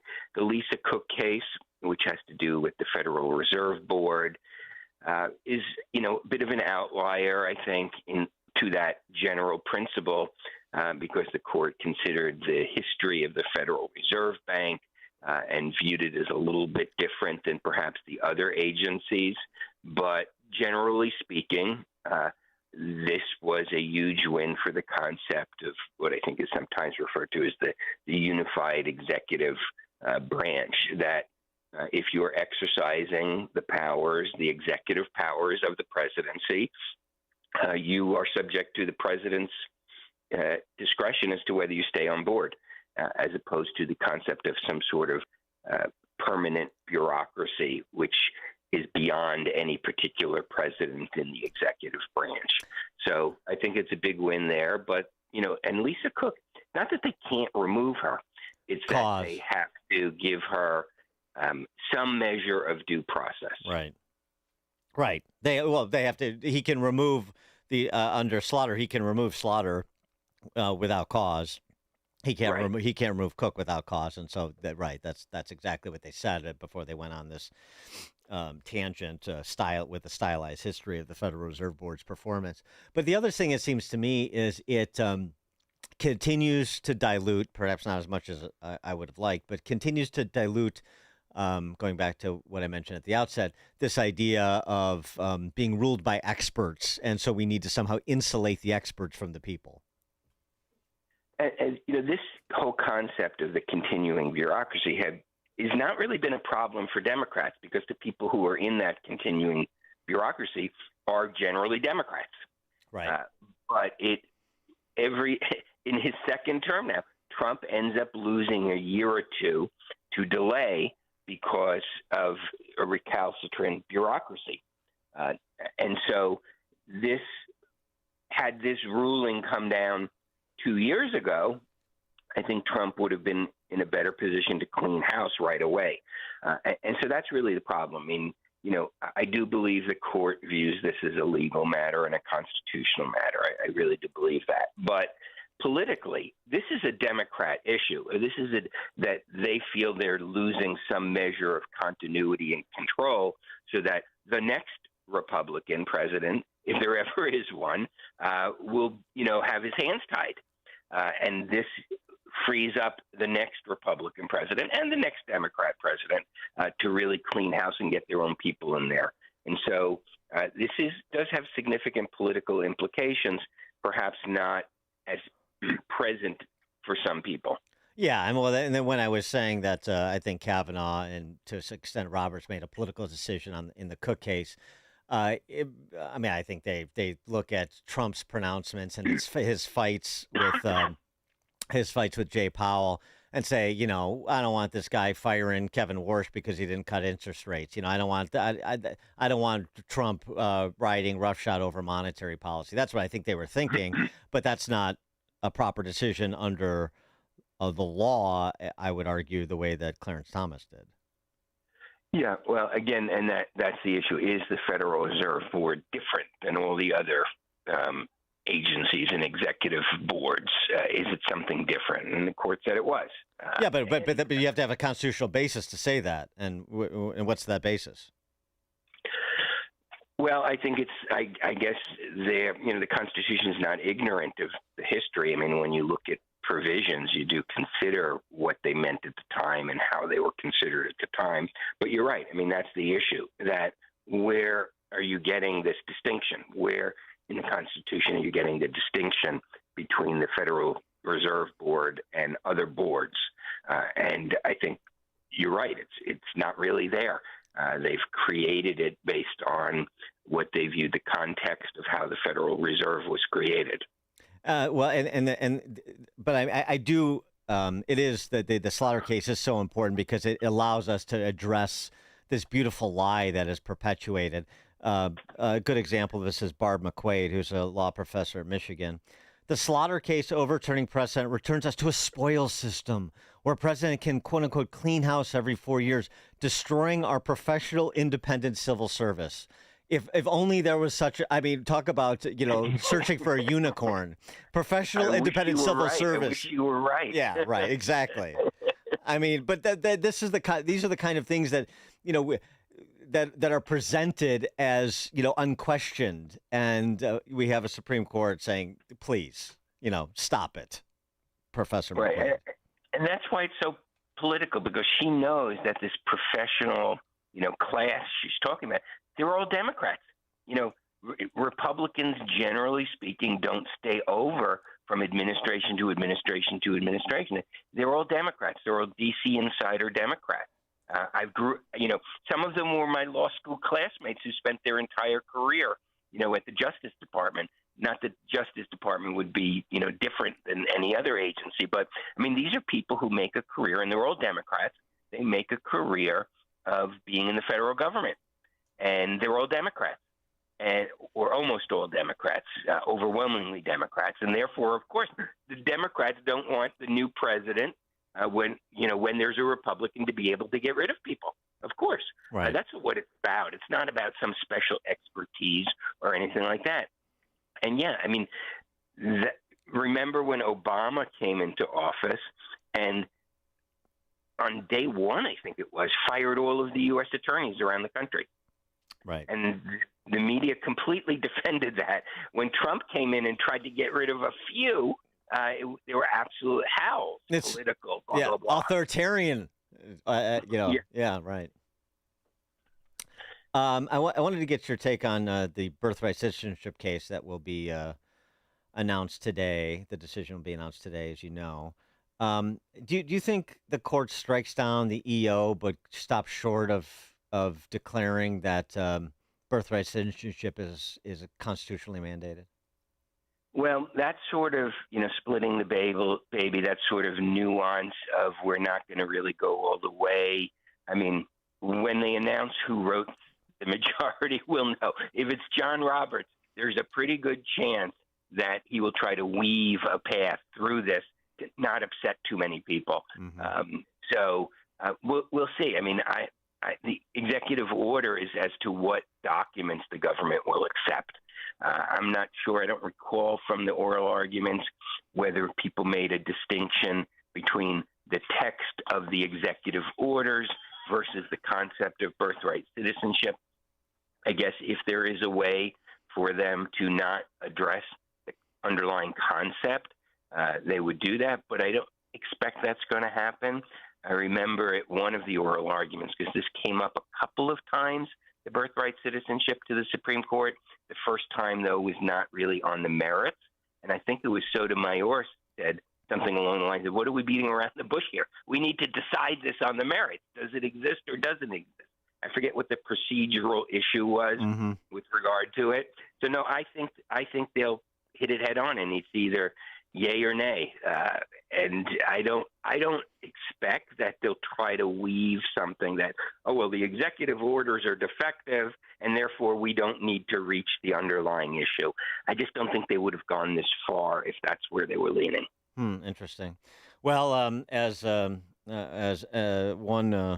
poster on X commented, well, we know we lost the birthright citizenship case because there's been no leaks to the press on the decision and there's no fencing around the Supreme Court. So there are your leading indicators. Professor William Jacobson, clinical professor of law, director of the Securities Law Clinic at Cornell, also founder of LegalInsurrection.com and president of the Legal Insurrection Foundation, as well as the Equal Protection Project. Professor Jacobson, thank you as always. Appreciate it. Thank you. Annie, join us on the alphawealthgroup.com answer line. The stories you need to know to start your day. This is Chicago's Morning Answer on AM 560. The Answer. This 4th of July, celebrate America the right way. Fire up the grill. Invite the family over. Launch the fireworks. And proudly display a handcrafted wooden American flag from UniqueWoodenFlags.com. These stunning hand-finished wooden flags are built with real craftsmanship and patriotic pride. Whether you want a classic American flag, military tribute flag, America First design, or a beautiful flag cross that celebrates both faith and freedom, they've got something for every proud American. Perfect for your home, office, man cave, lake house, garage, or as a meaningful gift for veterans, first responders, and patriots who still love this country. This Independence Day, don't just wave the flag. Display it with pride. Visit UniqueWoodenFlags.com today. That's UniqueWoodenFlags.com. AM 560, The Answer. That sound means it's time for In-Depth History with Frank, the history teacher from Arlington Heights, because there's nothing new in this world, just the history you don't know, and Frank does. Frank, take it away. Good morning. Fall 1988, junior year at a local Catholic high school, my principal brought in two speakers who spoke to smaller groups, and the topic of their presentation was the cause of the violence of the 20th century. And their thesis went something like this: that the devil had been given the century to do with what he wished in a bet with God to see if humanity would lose its faith. In response, even at age 16, I much preferred the lefties' phrase from Earth Day 1970, quote, "We have met the enemy, and he is us," end quote. The Peace of Westphalia in 1648 ended the brutal 30 Years' War, and only minor wars were fought until Napoleon. Then the Congress of Vienna in 1815 after Waterloo led to another near century of relative peace. But the Treaty of Versailles in 1919 did not produce the same result. And the reason for this is likely because the stakes had become so much higher since the Industrial Revolution. Clemenceau and Lloyd George couldn't accept Wilson's 14 points precisely because they had lost so much in blood and treasure. Yet the Carthaginian peace the Allies forced on Germany didn't work, did it? Weimar fell within 14 years. Many scholars assert that Versailles was unjust, yet at the same time excoriate Chamberlain as an appeaser for Munich, which aimed to correct it, but then later applaud him for holding the line at Danzig, which, if ceded, would have fully corrected the errors at Versailles. Geometry students call this incongruent. And would Hitler have actually been more boxed in by such a cession? I think it's an open question, as the Molotov-Ribbentrop Pact would have never been allowed under such a deal. That would have changed a lot. Instead, Poland was overrun, France fell, and 50 million died to fix our, not the devil's problems, errors at Versailles. Today, the stakes are even higher, given 8 billion people on a planet with even deadlier technologies. Hopefully, Vice President Vance gets a real chance to iron out the MOU and avoid the major war. We certainly need to be more careful than we were at Versailles. We met the enemy, and he is. Wasn't that Oliver Hazard Perry, War of 1812? Yeah, he actually right. said, "We have met the enemy, and he is ours." And then the right. Day, we're the problem, right? We were the problem at Versailles. That is the biggest mistake that diplomats have made, and it's still having repercussions. So. And where are you in terms of Vance's efforts on the MOU to date? Are you impressed? Are you concerned? Are you disappointed? Well, I mean, I don't know all the details of that MOU. I mean, I think, though, that we can avoid a major war with Iran and hopefully reach some sort of agreement where, we have to consider their issues, too. They got 92 million people there. We're going to have a global economy. There's going to be concerns of other people in other parts of the world. We're the most powerful country in the world. We have to preserve order and stability. But I'd rather give peace a chance here than, All we are saying is give peace a chance. You with the lefty sloganeering this morning. Good grief. I know. Frank, what's going on? All right, Frank, the history teacher from Arlington Heights. Great as always. Appreciate it. Thank you. And it is now 7 o'clock on AM 560 WIND Chicago. They'll talk, but not to each other. I'm Dave Anthony, Fox News. U.S. and Iran negotiations resumed today after days of fighting around the Strait of Hormuz put a damper on the deal to open up shipping through there and extend the ceasefire. We don't want them to have a nuclear weapon, and they're not going to have a nuclear weapon. They've agreed to that, in all fairness. President Trump's envoys Steve Witkoff and Jared Kushner are in Qatar. An Iranian delegation is also there, but there are no plans for them to meet directly. Qatar's foreign ministry says the American party will discuss ongoing negotiations with senior Qatari officials. Tomorrow, technical teams from the US and Iran will meet separately with mediators. They're trying to flesh out the Memorandum of Understanding signed earlier this month. Fox's Jonathan Savage. The Supreme Court will wrap up its term this morning, deciding the last 4 cases. The 2 most anticipated rulings involve challenges to transgender athletes playing girls and women's sports and birthright citizenship. Since its ratification following the Civil War, the 14th Amendment has been understood to grant U.S. citizenship to anyone born on American soil. An executive order from President Trump would end that for children born to parents in the country illegally or temporarily. It's tremendously destructive. It's extremely costly. I don't know. It's up to them. The president took the unprecedented step of attending Supreme Court arguments when a challenge to his order was heard in April. Fox's Jared Halpern at the White House. They keep digging and searching collapsed homes and buildings in Venezuela. As the death toll from last week's earthquake has now reached over 1,700. Officials say this is the most critical time for survivors who are still trapped under the rubble as rescue crews continue to make their way through damaged cities. Fox's Carly Shimkus. There is a different search in Monaco. A manhunt for the attacker who tried to blow up a Ukrainian business leader last night. He was injured by the explosive device, and so was a child and a woman whose injuries are considered life-threatening. America's listening to Fox News.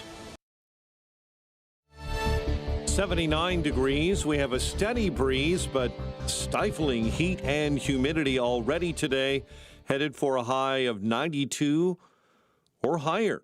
An extreme heat warning is in place for Cook County and a heat advisory or watch for the rest of northern Illinois, southeast Wisconsin, and northwest Indiana. And there are cooling centers opening up in the city of Chicago and across the suburbs. OEMC and the National Weather Service will work closely together this week, continuing their efforts to share alerts and resources so that we can stay informed. The field of candidates growing for Chicago mayor as Illinois Congressman Mike Quigley tossed his hat in the ring on the north side. This is going to be the last job. This is it. The only thing I ever want to do is to help this city that I love so much. The U.S. representative joins Illinois Comptroller Susana Mendoza, ex-alderman George Cardenas, and former CHA board chair Matthew Brewer in the race to succeed incumbent Brandon Johnson. A Chicago reporter and photographer were attacked while on assignment near the Adler Planetarium Monday afternoon. Police say the two victims, who have not been identified, were approached by multiple men who smashed a photographer's camera and the windshield of their news vehicle. 3 suspects were later arrested after pointing a gun at people on the sidewalk near 42nd and Western in Brighton Park. Well, the Chicago Bears aren't the only team that can get you a free hot dog in Chicago.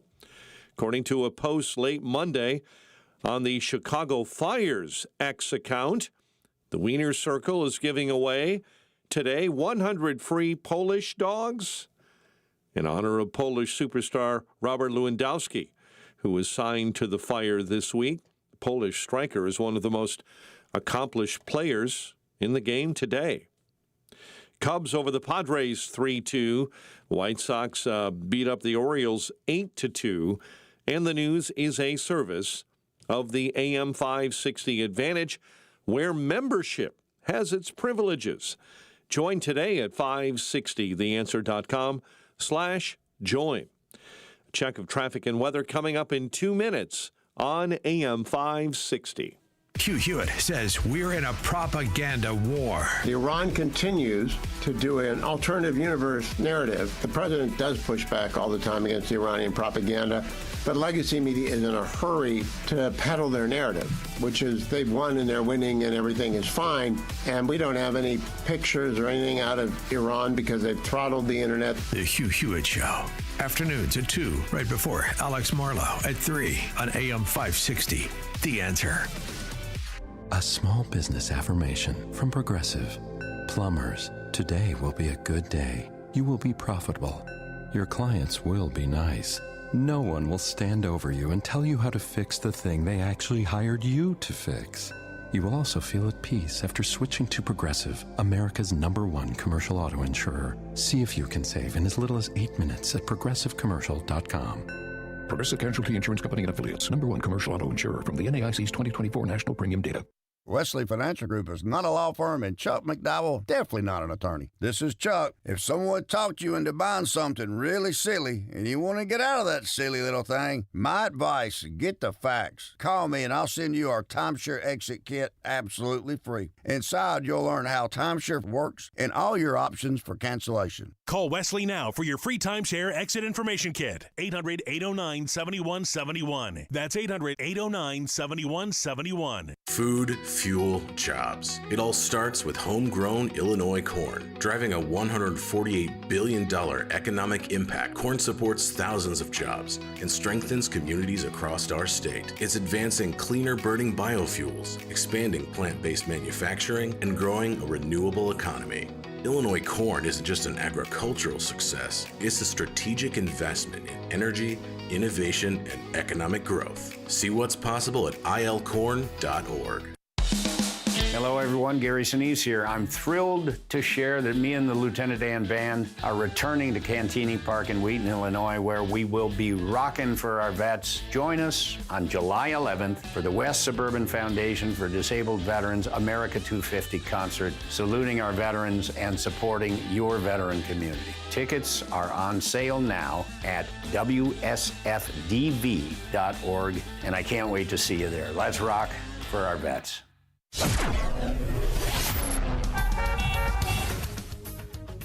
7:07, Team Hochberg Traffic Center time. We'll start on the south side, Princeton Park, where there's a car into a house, South Lafayette at West 94th. A couple of injuries reported there, and a pin-in crash. Multiple injuries reported at 75th and South Chicago. Delays on the Tri-State stop-and-go northbound right at the Grand Avenue curve, and delays as you travel on the Kennedy this morning outbound between the Circle and Augusta. Chicago's Morning Answer continues next. Now your official Chicago forecast in our Air Right Heating and Cooling Weather Center. Today will bring partly sunny skies and hot conditions with a high of 96. Expect breezy conditions in the afternoon. Tonight will be mainly clear, very warm and humid with a low of 78. Tomorrow anticipate very hot and humid weather with hazy sunshine and breezy conditions in the afternoon. The high will reach 97 degrees. I'm meteorologist Jason Caterina on AM 560, The Answer. Get the latest weather, traffic, and news updates online at 560theanswer.com. This hour is brought to you by Retirement Decoded with Scott Tucker and Amy Jacobson. Heard Sunday mornings from 7 to 9 a.m. Learn more at retirementdecoded.com. Now, from the Signature Bank Studios, this is Chicago's Morning Answer with Dan Proft on AM 560. The Answer.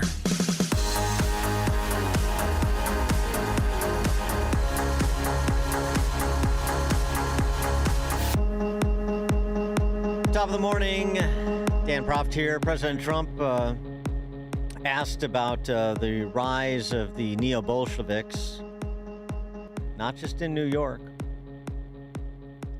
and the essentially admonition from Klingon Collins over at CNN that, hey, they're not communists, they're socialists. No, it's not the president's view. Well, I think it's a big threat to our nation, actually.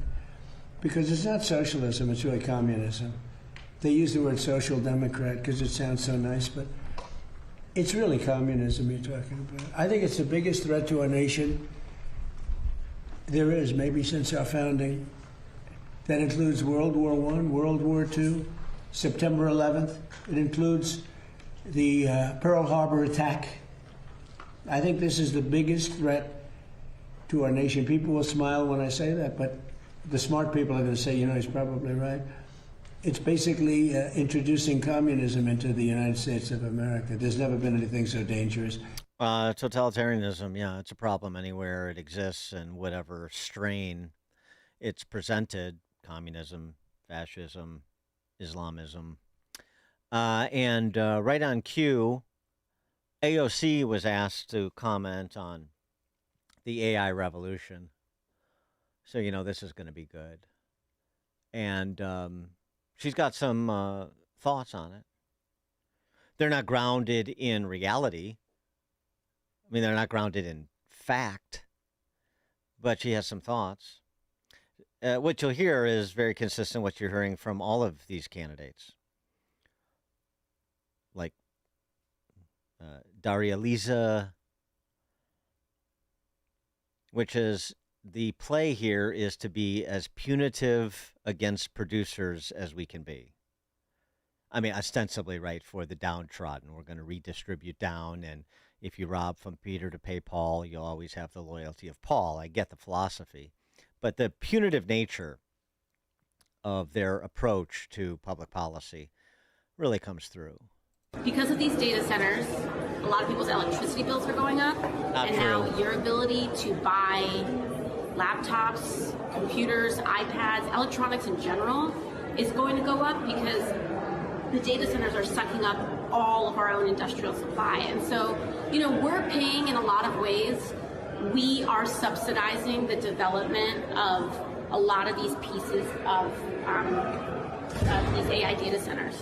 Is there something that Congress, you think, should do to step in and try to thwart some of these, what could be more and more price increases for consumers when it comes to these data centers? Absolutely. I think we need to be taking a look at the supplies in these markets and making sure that everyday people aren't paying the price over and over and over again for the privatized profits of these AI companies. I mean, this is the thing, is that they are saying in their private investor calls, and they are so giddy about all the people they're going to put out of work, the thousands of people that they've already laid off in Silicon Valley. They're not only cutting out people's jobs right now, they're also jacking up the price that you're paying on your electric bill and now on your laptops. So there has to be some action and agreement that we can come to so that everyday people's lives are not being made impossible by this stuff. The problem that we have is that these big companies, they think they are governments. They want to be governments. They want to have totally unchecked power, and I believe that we need to pursue antitrust. We need to break up a lot of these companies that are far, far too big, and we also need to be instituting consumer protection. Yeah, break up Apple because the iPhone's too expensive because data centers and industrial consumption for the production of their products, most of which are not manufactured here. Okay. By the way, the data centers driving up electricity costs. We talked about a couple of studies that have been out in the last 4 weeks. There's no evidentiary basis to make that claim. And, of course, so many of the data centers that are proposed are going to be private grid per mandates in places like Texas. But, again, these are not intended to be fact-intensive pronouncements. Scott Greer is an award-winning journalist and host of the highly respected, quote-unquote, highly respected podcast. Scott, thanks for joining us. Appreciate it. Thanks for having me on. Rui Teixeira shut down Liberal Patriot because he gave up on his party. Is Ezra Klein is the next one to throw up his hands? Well, who knows?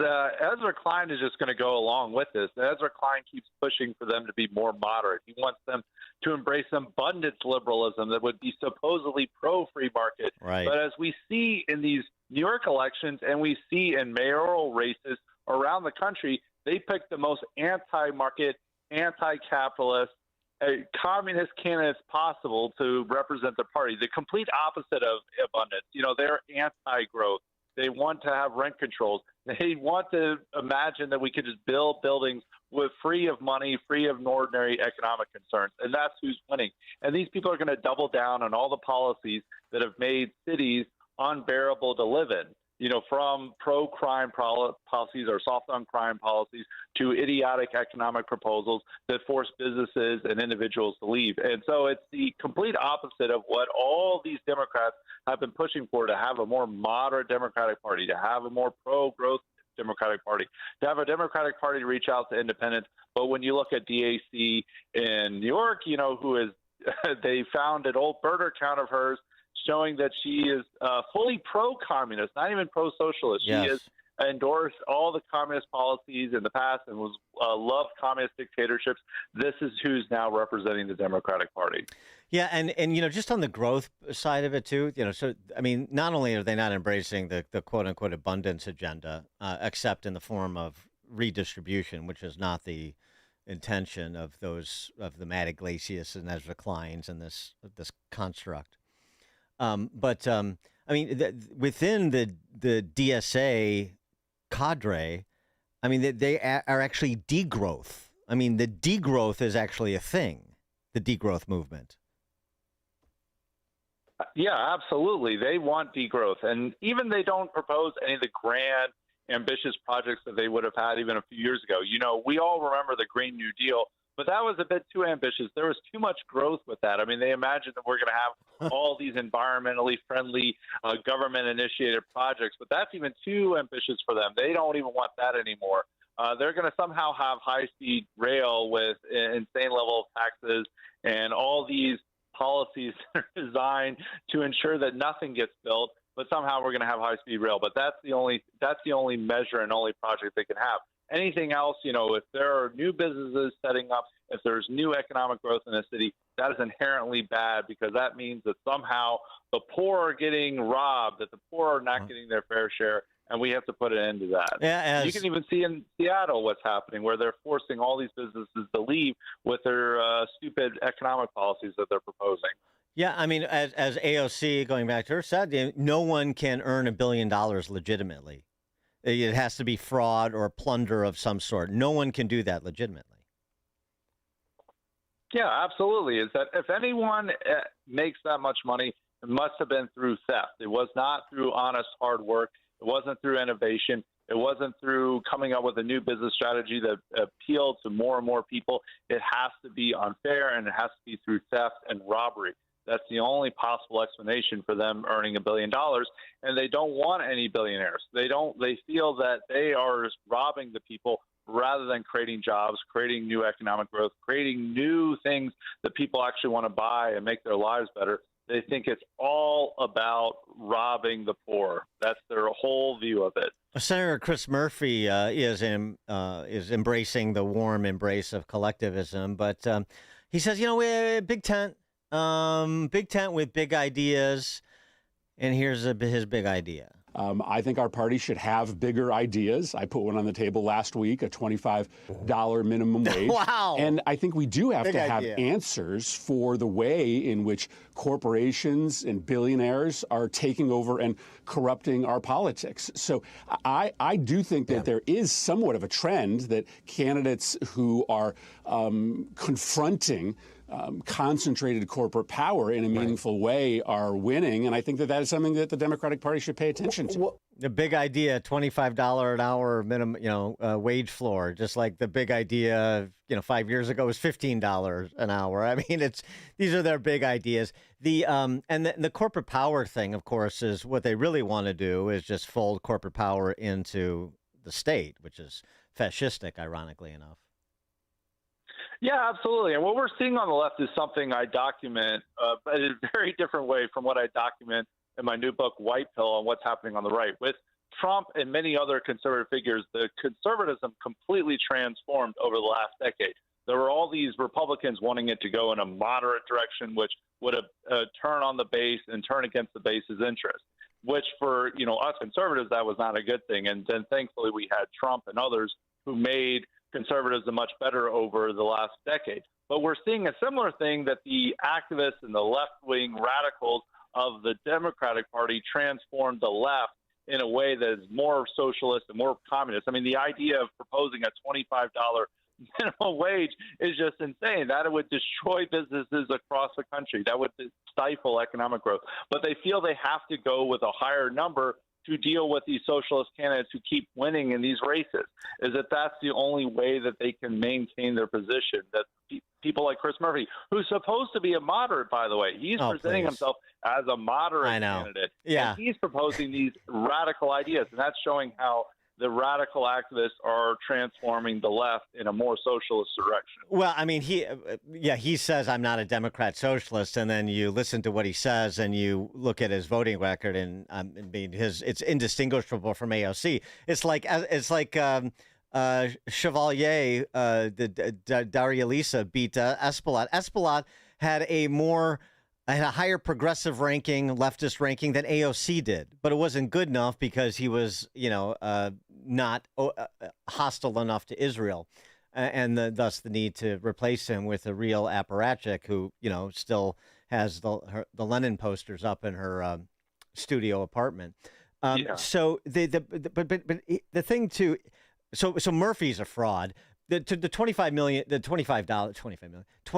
minimum wage. It's not a big idea. It's not even a radical idea. It's just like, is it 12, 15, 18, 19, 25? I mean, these are not big ideas. It's just we're going to continue to, just sort of throw a little bit of red meat at these people to remind them I'm on their side, and hopefully, as you said about Ezra Klein, just fold in and hope that they come for me last, because Ezra Klein. Just going back to him, since he's reputedly some sort of leftist intellectual, I haven't been impressed for ever. But okay, but he wrote in the New York Times recently, Hassan Piker is not the problem. I mean, talk about a guy genuflecting before the mob. Hassan Piker actually is the problem. I mean, he's not the only problem, but he's a manifestation of the very problem that Ezra Klein is trying to address. But now he's going to just prostrate and be rolled over, and that's what's going on in that party.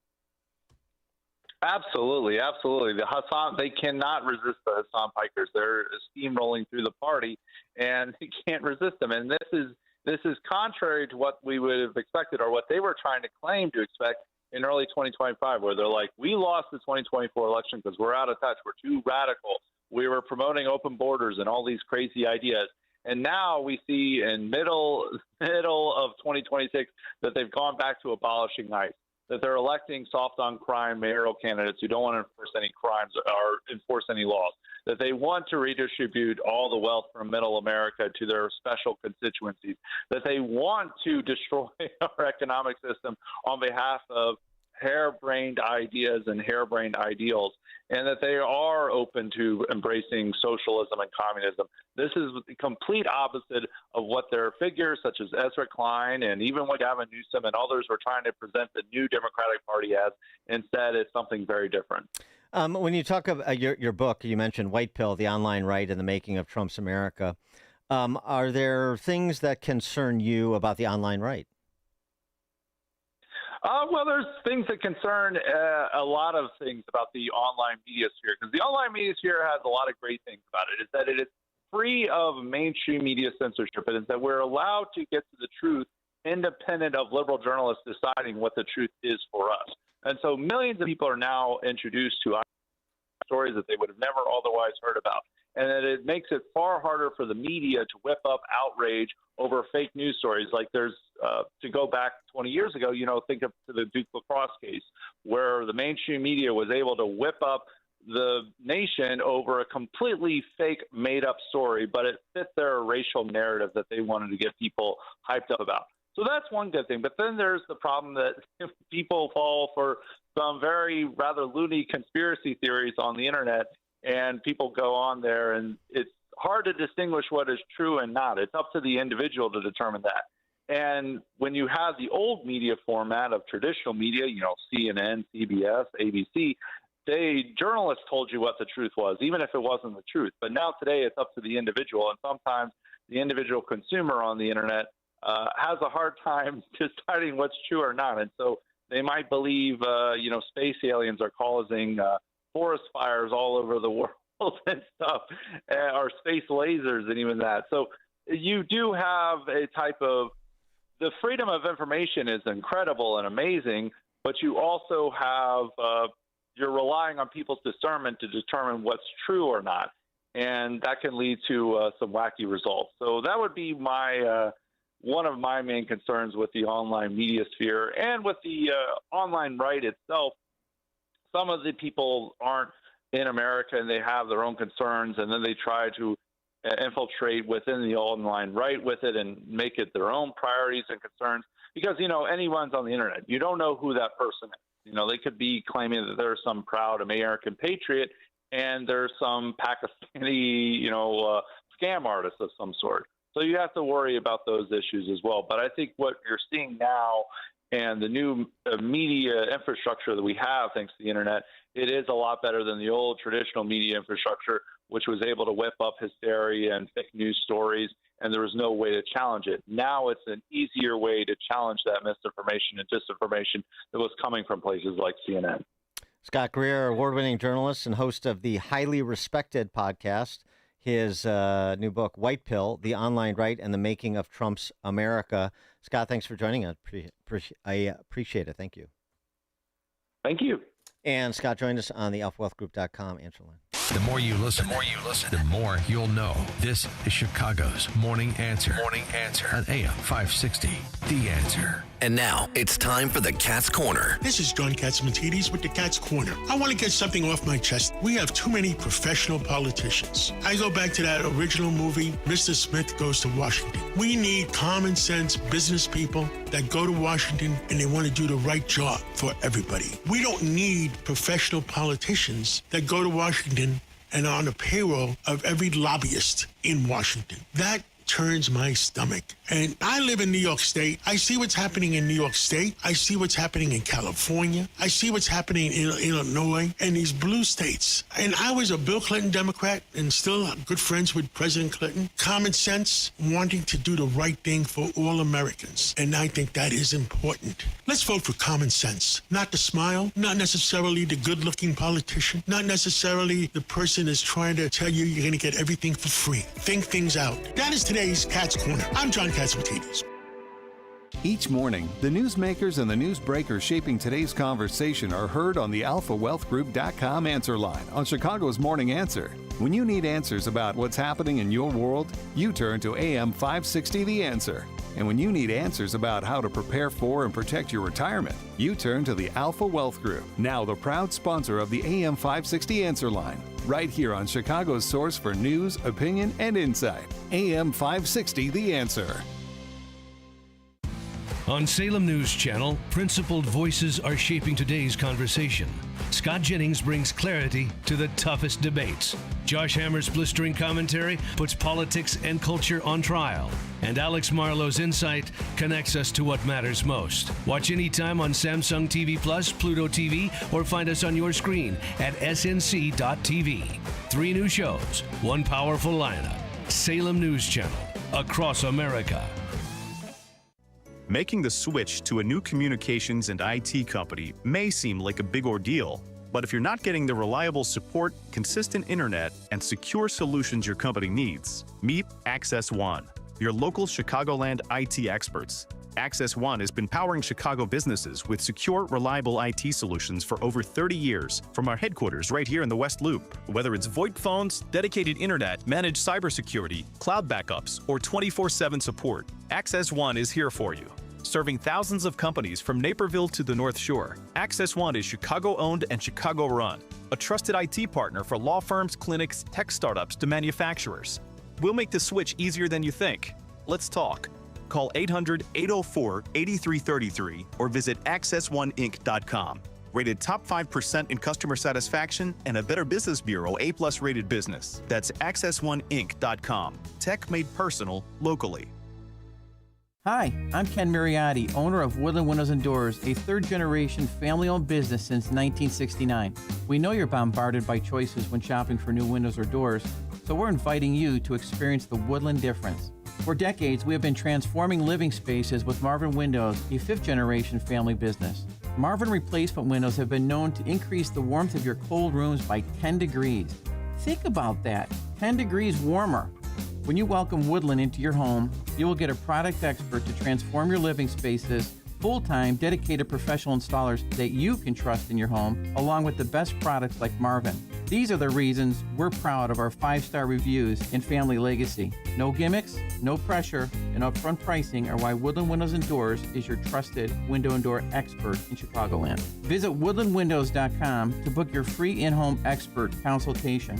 That's woodlandwindows.com or stop by our showroom at the corner of Lake and Geary in Roselle. I couldn't get off the floor playing with my grandson. We would build a fort, the pillow blanket fort. I couldn't get down on the floor to go through it with him. Ah, yes, pillow and blanket forts, the stuff grandkid memories are made of. For Donna, it was stolen by joint pain. That's where QC Kinetics came in. Cutting-edge regenerative treatments that help restore aching joints without surgery. I'm pain-free. When he runs down the driveway to jump up into my arms, I can confidently pick him up and hug him as hard as he's hugging me. Hug rugs, and blanket forts. QC Kinetics helped Donna get back to the things that brought her the greatest joy. This is what life's about, grandkids and being able to be mobile enough to participate. None of this would have been possible without the QC Kinetics team. They were wonderful. Call QC Kinetics for your Get My Life Back free consultation today. Call QC Kinetics, 312-827-6261. That's 312-827-6261. 312-827-6261. Each morning, the newsmakers and the newsbreakers shaping today's conversation are heard on the AlphaWealthGroup.com answer line on Chicago's Morning Answer. When you need answers about what's happening in your world, you turn to AM 560 The Answer. And when you need answers about how to prepare for and protect your retirement, you turn to the Alpha Wealth Group, now the proud sponsor of the AM 560 Answer line. Right here on Chicago's source for news, opinion, and insight. AM 560 The Answer. On Salem News Channel, principled voices are shaping today's conversation. Scott Jennings brings clarity to the toughest debates. Josh Hammer's blistering commentary puts politics and culture on trial. And Alex Marlowe's insight connects us to what matters most. Watch anytime on Samsung TV Plus, Pluto TV, or find us on your screen at snc.tv. 3 new shows, 1 powerful lineup. Salem News Channel, across America. AM 560, The Answer.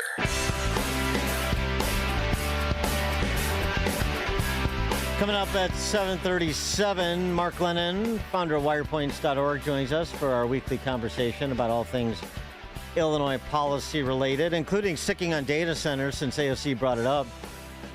Jelly Belly's pause on tax incentives for a data center development in Illinois. We'll start there with Mark Lennon, 7:37.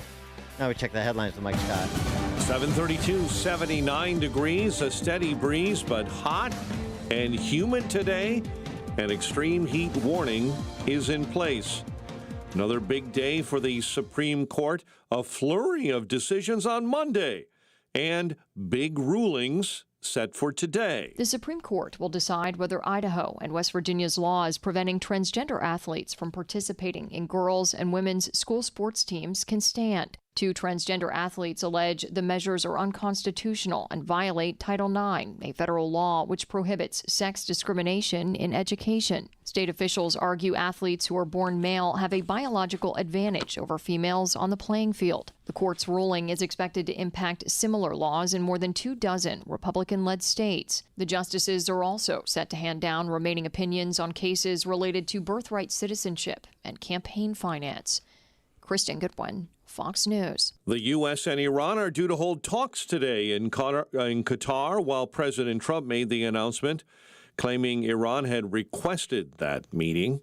The death toll from last week's devastating back-to-back earthquakes in Venezuela rising over 1,700. Here in Chicago, the mayor introduced what he called the Protecting Renters Ordinance on Monday. Housing is a human right. It cannot just be a rallying cry.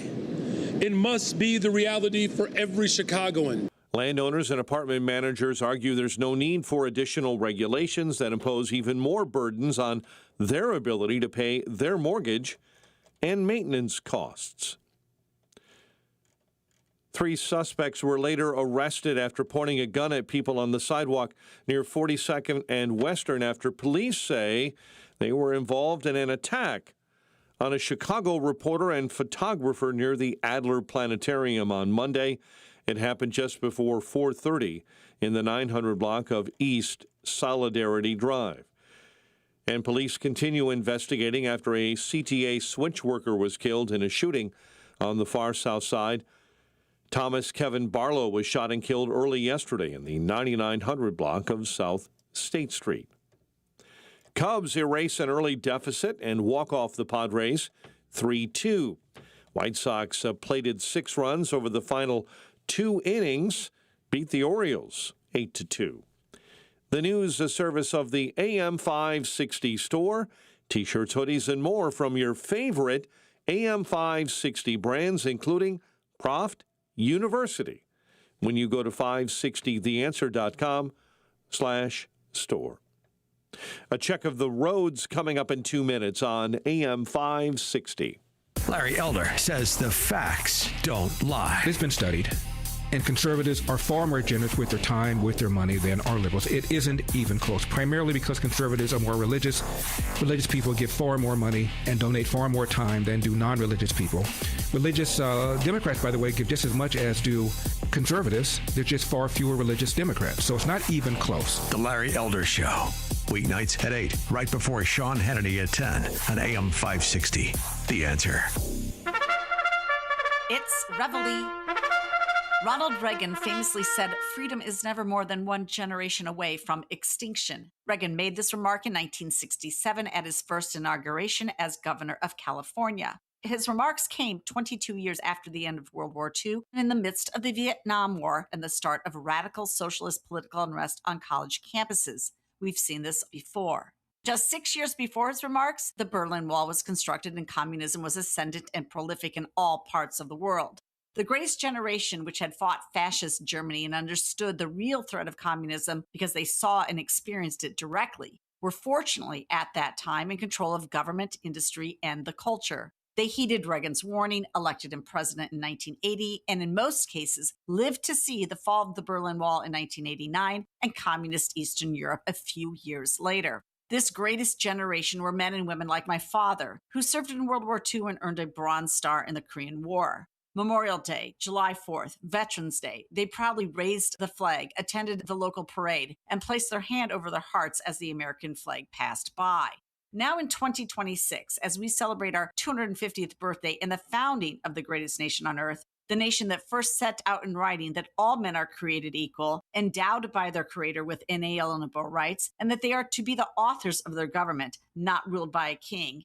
The takeover of the Democrat Party by radicals reminds us that the American Revolution isn't over. It's ongoing. The Democrat socialists in New York, Muslims enamored with Hamas in Michigan, and the anti-capitalists in California, Illinois, and elsewhere are a threat to our founding principles.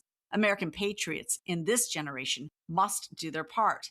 The fight for independence and liberty continues.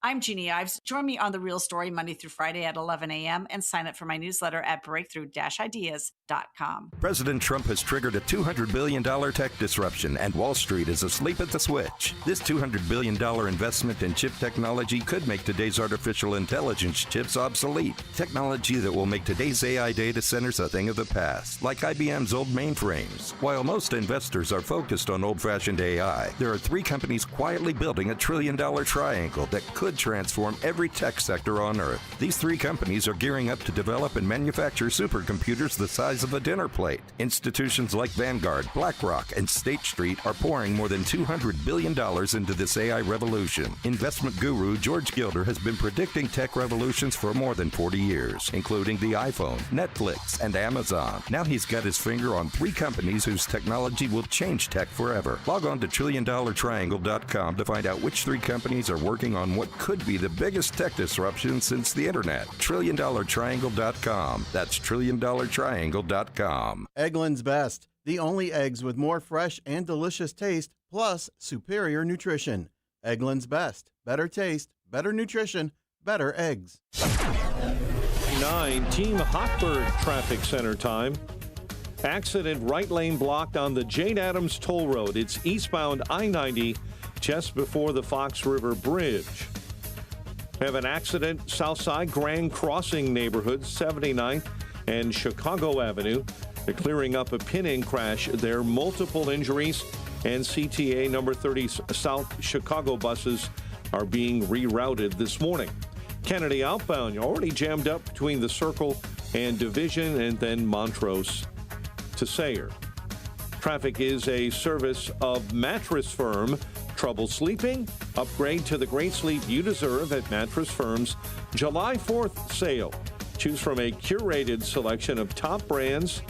Their sleep experts will help narrow it down, and they make sleep easy. Chicago's Morning Answer continues next. But now your forecast in the Air Right Heating and Cooling Weather Center. We'll have a steady breeze today, but sun and clouds and hot and humid conditions with a high near 92. Get the latest weather, traffic, and news updates online at 560theanswer.com. Now, from the Signature Bank Studios. Insert Democrat socialist here. Runs the Democratic House floor for 30 plus years running. He's promising this and he's stealing that. Where can you get that kind of money? He's using your house like his own piggy bank. You ought to know by now. You can pay off your house here in Illinois, but you can never keep up with the taxes. Oh, how it's always been the plan to have a taxpayer pay, no doubt. Not a matter of if anymore, but when. You're moving out. I said, when you're moving out. Top of the morning, Dan Proft here. That theme music means it's time for our weekly conversation on all things Illinois policy related with the wirepoints.org gents. And Mark Lennon, founder of wirepoints.org, join us momentarily. It's been a curious month. You know, Governor Jelly Belly fashions himself a tech entrepreneur. I know, it's funny. But he's, you know, I'm just taking him at face value. Ozempic face value. He's the odd tech entrepreneur who really has a distaste for tech, it seems. Because this month he's done a couple of things that are worth note. He signed a 0.2% tax on crypto transactions, including transfers between personal wallets, which the Crypto Council for Innovation called, quote, the most punitive digital asset tax in the country, unquote. That's what we do in Illinois. Punitive taxes. That's our business. Try to out-punitive tax us. I dare you. And then also, earlier in the month, issued a pause for tax incentives for data center development. Illinois has an opportunity to continue leading in technological innovation and economic growth, but we also have a responsibility to protect working families and local communities as the data center industry rapidly expands. I'm directing my administration to pause the processing of data center agreements while we continue working with the General Assembly and stakeholders for the comprehensive framework that protects affordability, safeguards the natural resources, and ensures responsible growth across Illinois.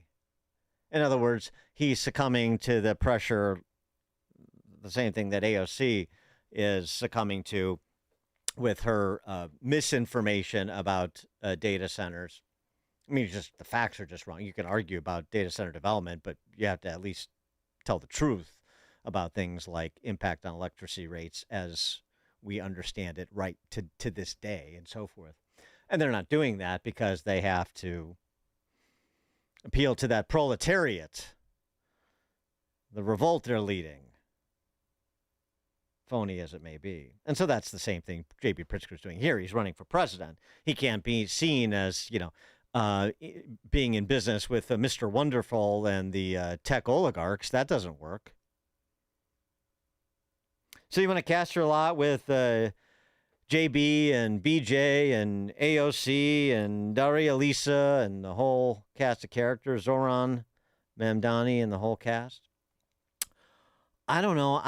You might want to take at least some input from Jensen Huang, who is the CEO of the most valuable company in the world, an actual tech entrepreneur.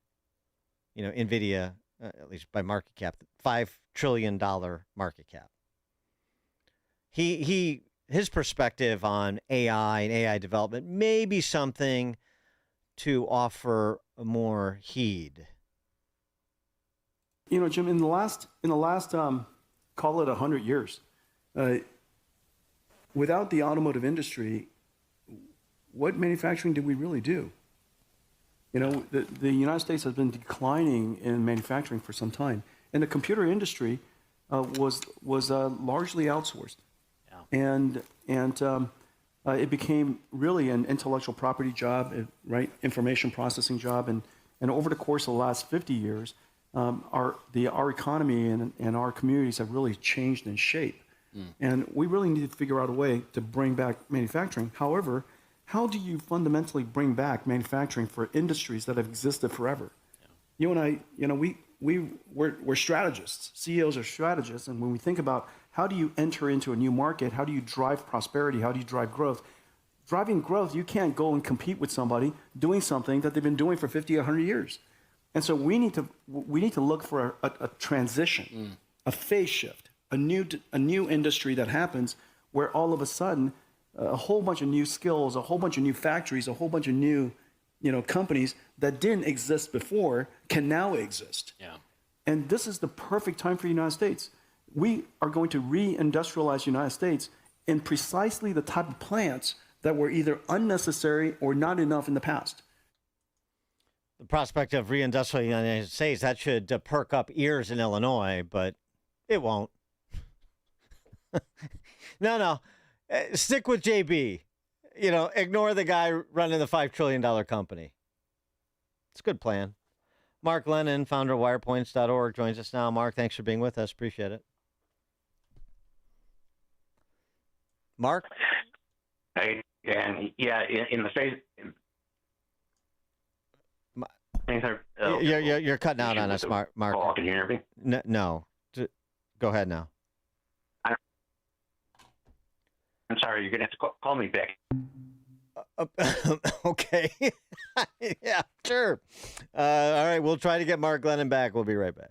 It's like a hot, steaming cup of information to start your day. It's Chicago's Morning Answer on AM 560. The Answer.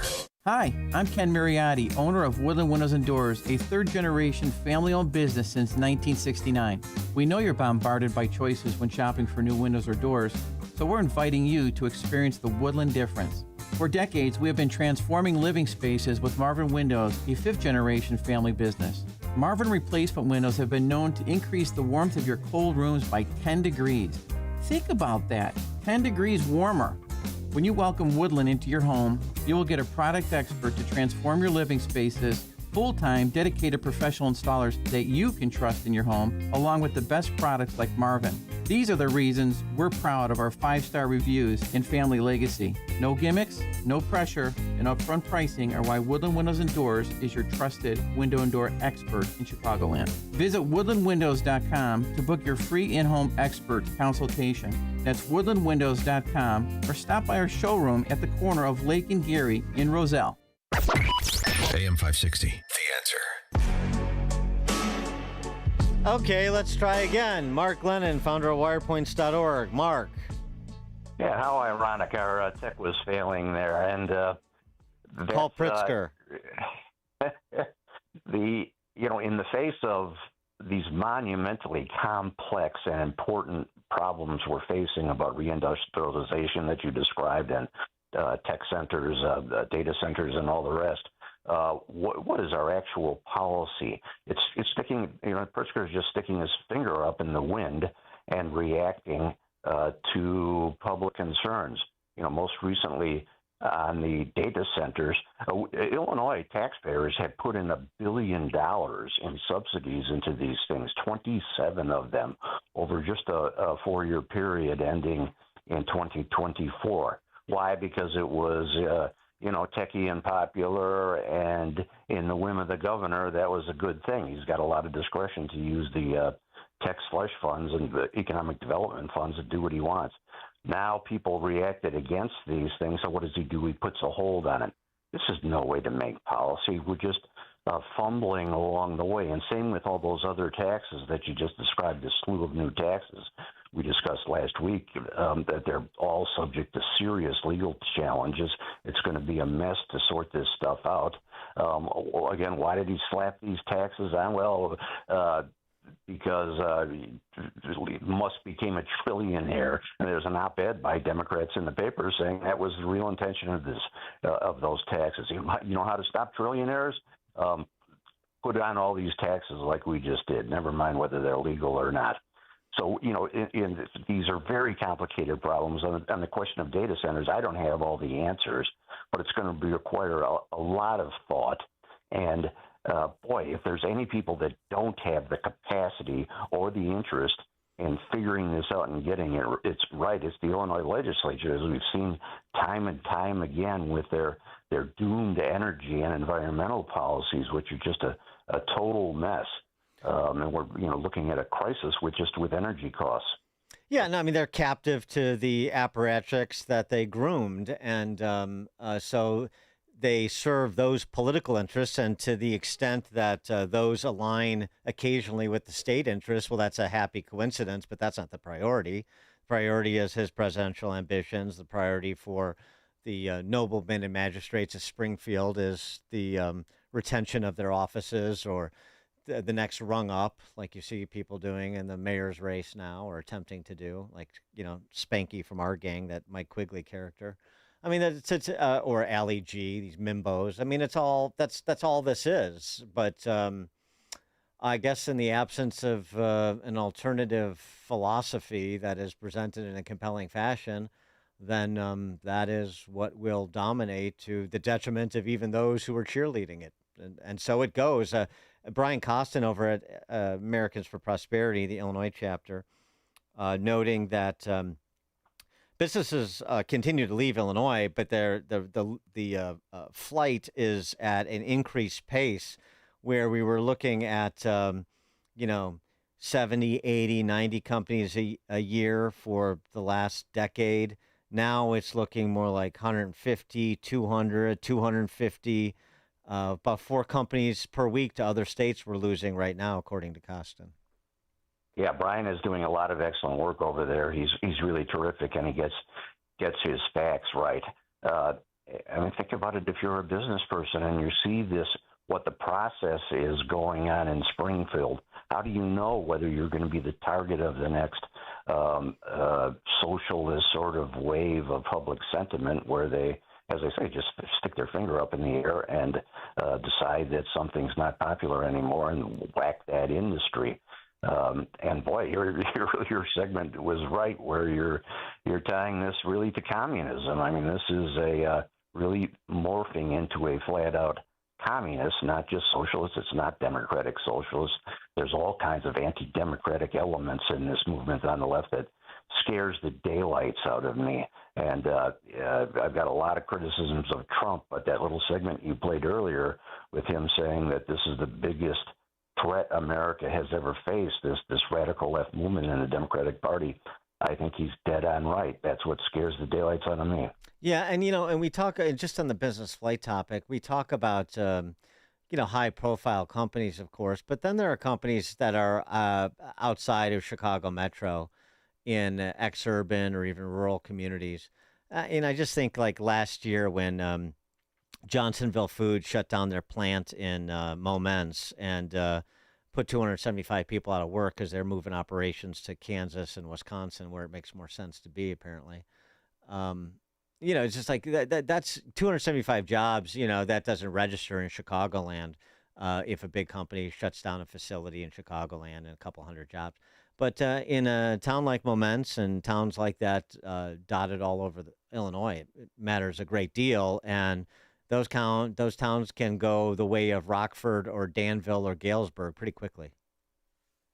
Yeah, it's really devastating to those little communities. And, those are permanent jobs. And some of these economic development programs that we look at, there's no sensible way that they look at job creation. Data centers, for example, that we've been throwing money at, they're big ticket, very expensive projects, but there's not a lot of lasting jobs in them. There's very few people that run those things once they're built. They count the construction jobs, and the unions, of course, support that kind of thing in the construction industry.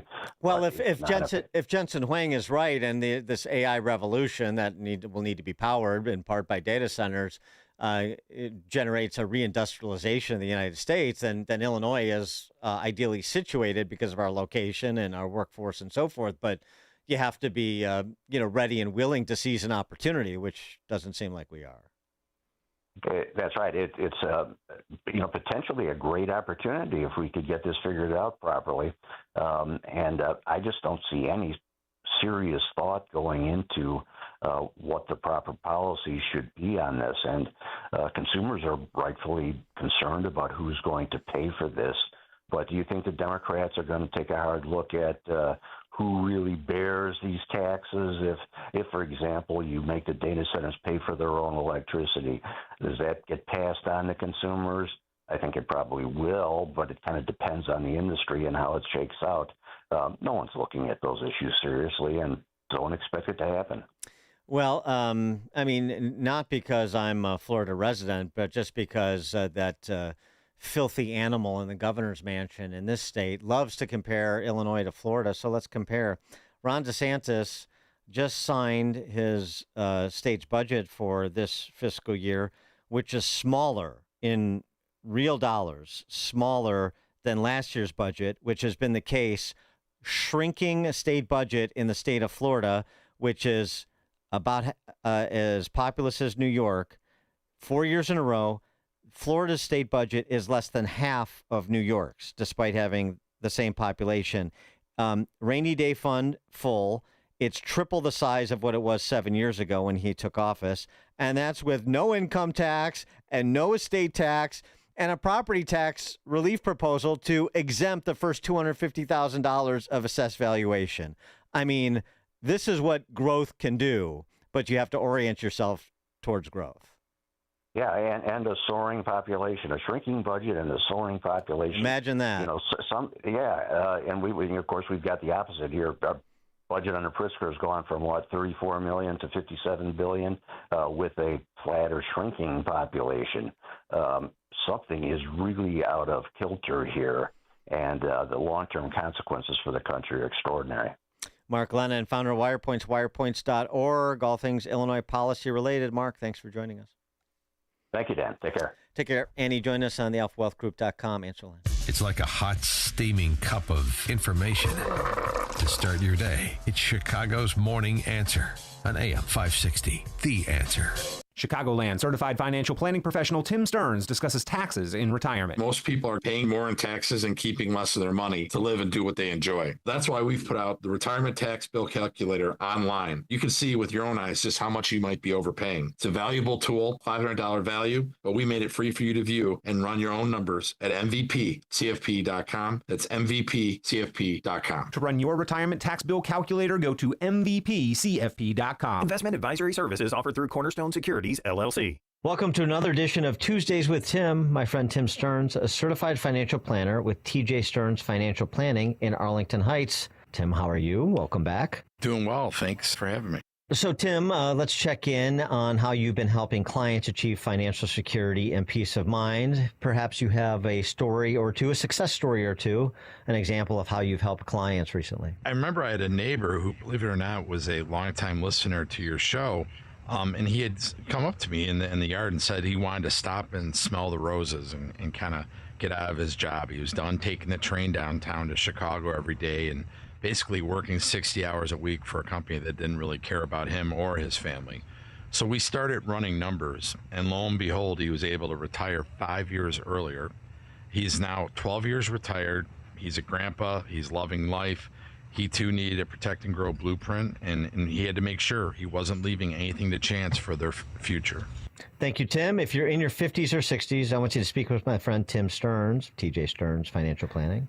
Tim will help you structure and optimize your savings to prepare for 20 to 30 years of enjoyable retirement. Call Tim today to schedule your free consultation and get your free Protect and Grow blueprint. Call 1-800-640-2256. Again, that number, 800-640-2256.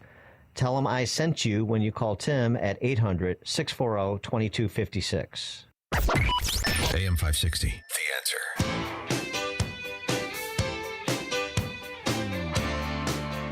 Coming up at 8:08, we'll talk to Peter Berkowitz, Senior Fellow at Hoover Institution, about the state of MOU negotiations on the Middle East.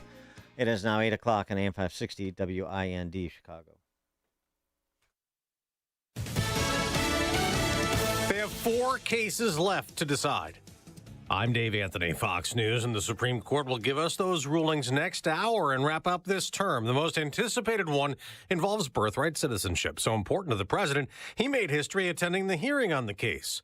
challenging the Trump executive order to prevent babies born in the U.S. with parents illegally here from becoming Americans. There's a lot of discussion about the fact that there are billions of people around the world who could be one flight away from coming here and having a child that would then automatically have citizenship. There was discussion of birth tourism. But even amidst all of that, Chief Justice Roberts at one point during the argument said the world may have changed, but the Constitution hasn't. Listen, by reading the tea leaves, we think, and it's just an educated guess, that he's writing the opinion. We will know shortly, and we'll see what the decision is. Fox's Shannon Bream outside the court. Another case involves challenges to bans on transgender athletes playing in girls and women's sports. The polls are just opening in Colorado, where it's primary day, and socialist candidates are hoping to do what some did last week in New York and defeat incumbent Democrats. Senator John Hickenlooper's fending off a primary challenge from Julie Gonzalez, who's backed by the Denver chapter of the Democratic Socialists of America. In the 1st Congressional District, the Denver DSA has backed Milat Kiros, who is challenging incumbent Representative Diana DeGette. And Jessica Rosenthal. The U.S. and Iran are talking again, but not directly.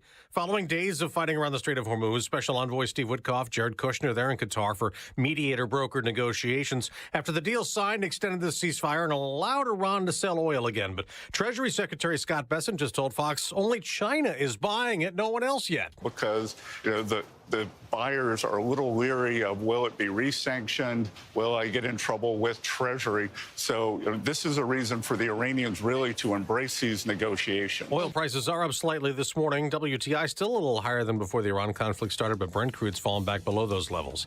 America's listening to Fox News.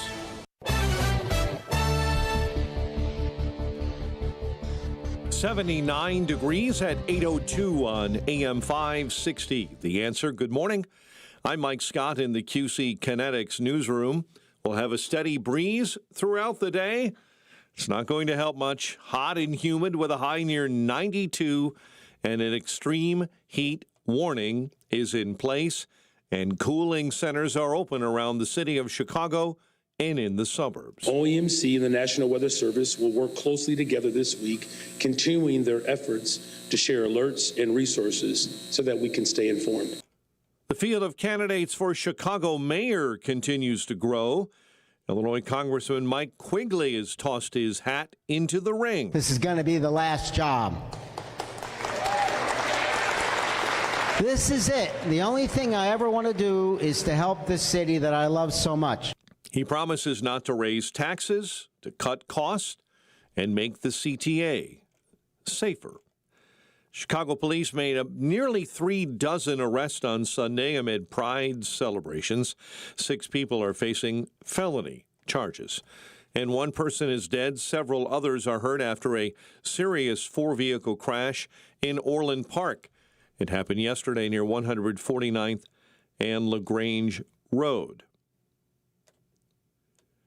Former players and coaches and teammates join Bulls front office executives and family members of Stacey King to remember one of the franchise's most impactful figures yesterday. Funny, but descriptive, and sometimes way too descriptive. He was iconic.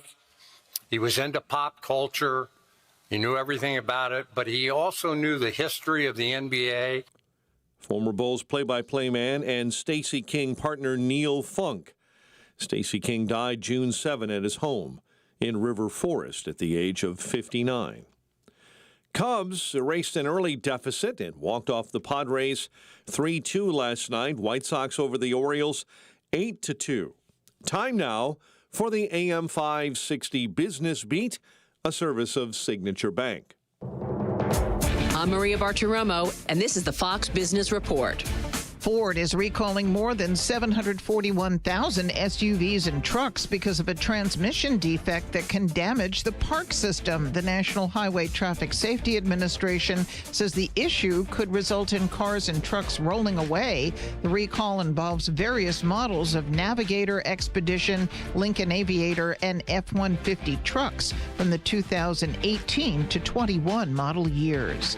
Now that Comcast is breaking up its cable and tech operations from NBC Universal, there's speculation on Wall Street the media business could be a takeover target, though if Netflix is interested, it would face the challenges it did when it wanted to purchase Warner Brothers Discovery.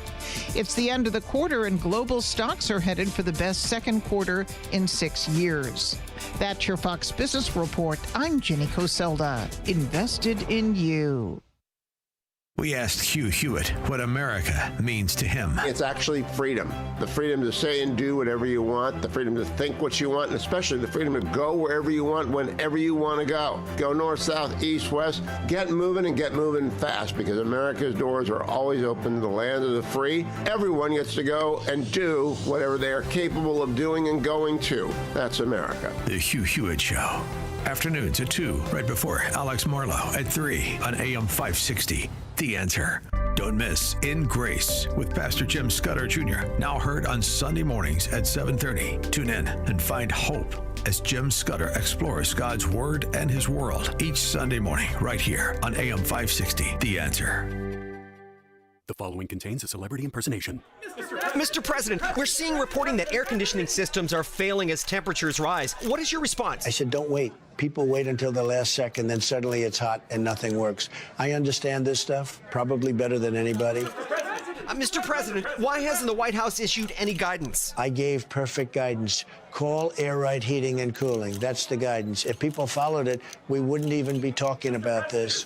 Sir, but homeowners have so many HVAC options. They're not like Air Right. You got some bad installers out there, some real bad hombres. I wouldn't let them near the White House. It would be a complete disaster. Mr. President, there are reports of significant rebates on new systems. Can you confirm? I've heard about them. A lot of people talking about them. If you miss out, you'd have to be really not so smart. Tremendous savings, let me tell you. Visit Air Right Heating and Cooling at AIR-RITE.com. Air Right, doing it right since 1959. Joint pain is awful when you're the person fighting through it, but I'm betting you aren't the only one affected. Maybe you love someone who struggles with joint pain. It's summer, time to be outside, moving and playing. But you or your loved one is sitting it out again. Hey, it's Dan Proft here. Get your life back. Talk with my friends at QC Kinetics. That's what's happening every day at QC Kinetics. Patients are finding real relief in their hips, knees, shoulders, and backs thanks to regenerative treatment done in the office by Dr. Caravelli and the QC Kinetics medical team. No surgery, no long recovery, just real relief. Inflammation eases, the pain lets go. I've seen the results. QC Kinetics patients are happy and wish they would have done it sooner. If you're living with chronic joint pain and want an alternative to surgery, contact my friends at QC Kinetics, longtime sponsors of AM 560. Consultations are free. Weekend appointments are available. Schedule an appointment today by calling 312-827-6261. Again, 312-827-6261. Once more, that phone number, 312-827-6261. Take the journey of living a happy, successful, and meaningful life through God. Listen to It's Time with Dan Lights, Sunday mornings at 9 on our sister station, AM 1160. Hope for your life. Picture warm Gulf breezes, turquoise waters, white sand beaches. Now, add evenings of conversation with Salem Media's Mike Gallagher, Scott Jennings, Larry O'Connor, and Jennifer Horn. This November, sail from Fort Lauderdale to the Bahamas, Jamaica, the Cayman Islands, and Mexico on a 7-day journey built for those who love this country. Book your cabin today when you text the word cruise to 94878. Celebrate America's 250th anniversary the right way on the Gulf of America Cruise. Book your cabin now. Text the word cruise to 94878. 8:09, let's get an update on the roads. Team Hochberg Traffic Center time, a service of Fox Valley Coins. It's a great time to bring in your scrap gold jewelry and sterling flatware, cash or check, offered on the spot. FoxValleyCoins.com. Laundry list of accidents, will give you a few. North Chicago, Route 137, Buckley Road at US 41. Report of an accident in the cleanup stages. Carroll Stream, County Farm and North Avenue, Oak Brook Terrace, Route 83 and Roosevelt. Report of an accident at that busy intersection. Jane Addams, I-90, report of an accident now being shoved onto the right shoulder eastbound right before the Fox River Bridge. Chicago's Morning Answer continues next. Now, your morning forecast in our Air Right Heating and Cooling Weather Center. Today will be partly sunny and hot with a high of 96. Expect breezy conditions this afternoon. Tonight will be mainly clear, very warm and humid with a low of 78. Tomorrow, anticipate very hot and humid weather with hazy sunshine and breezy conditions in the afternoon. The high will reach 97. I'm meteorologist Jason Caterina on AM 560, The Answer. Get the latest weather, traffic, and news updates online at 560theanswer.com. This hourly segment is brought to you by In the Know with Craig Bolanos, powered by VestGen Wealth Partners, Sunday morning at 10 on AM 560 The Answer. Now, from the Signature Bank Studios, this is Chicago's Morning Answer with Dan Proft on AM 560 The Answer.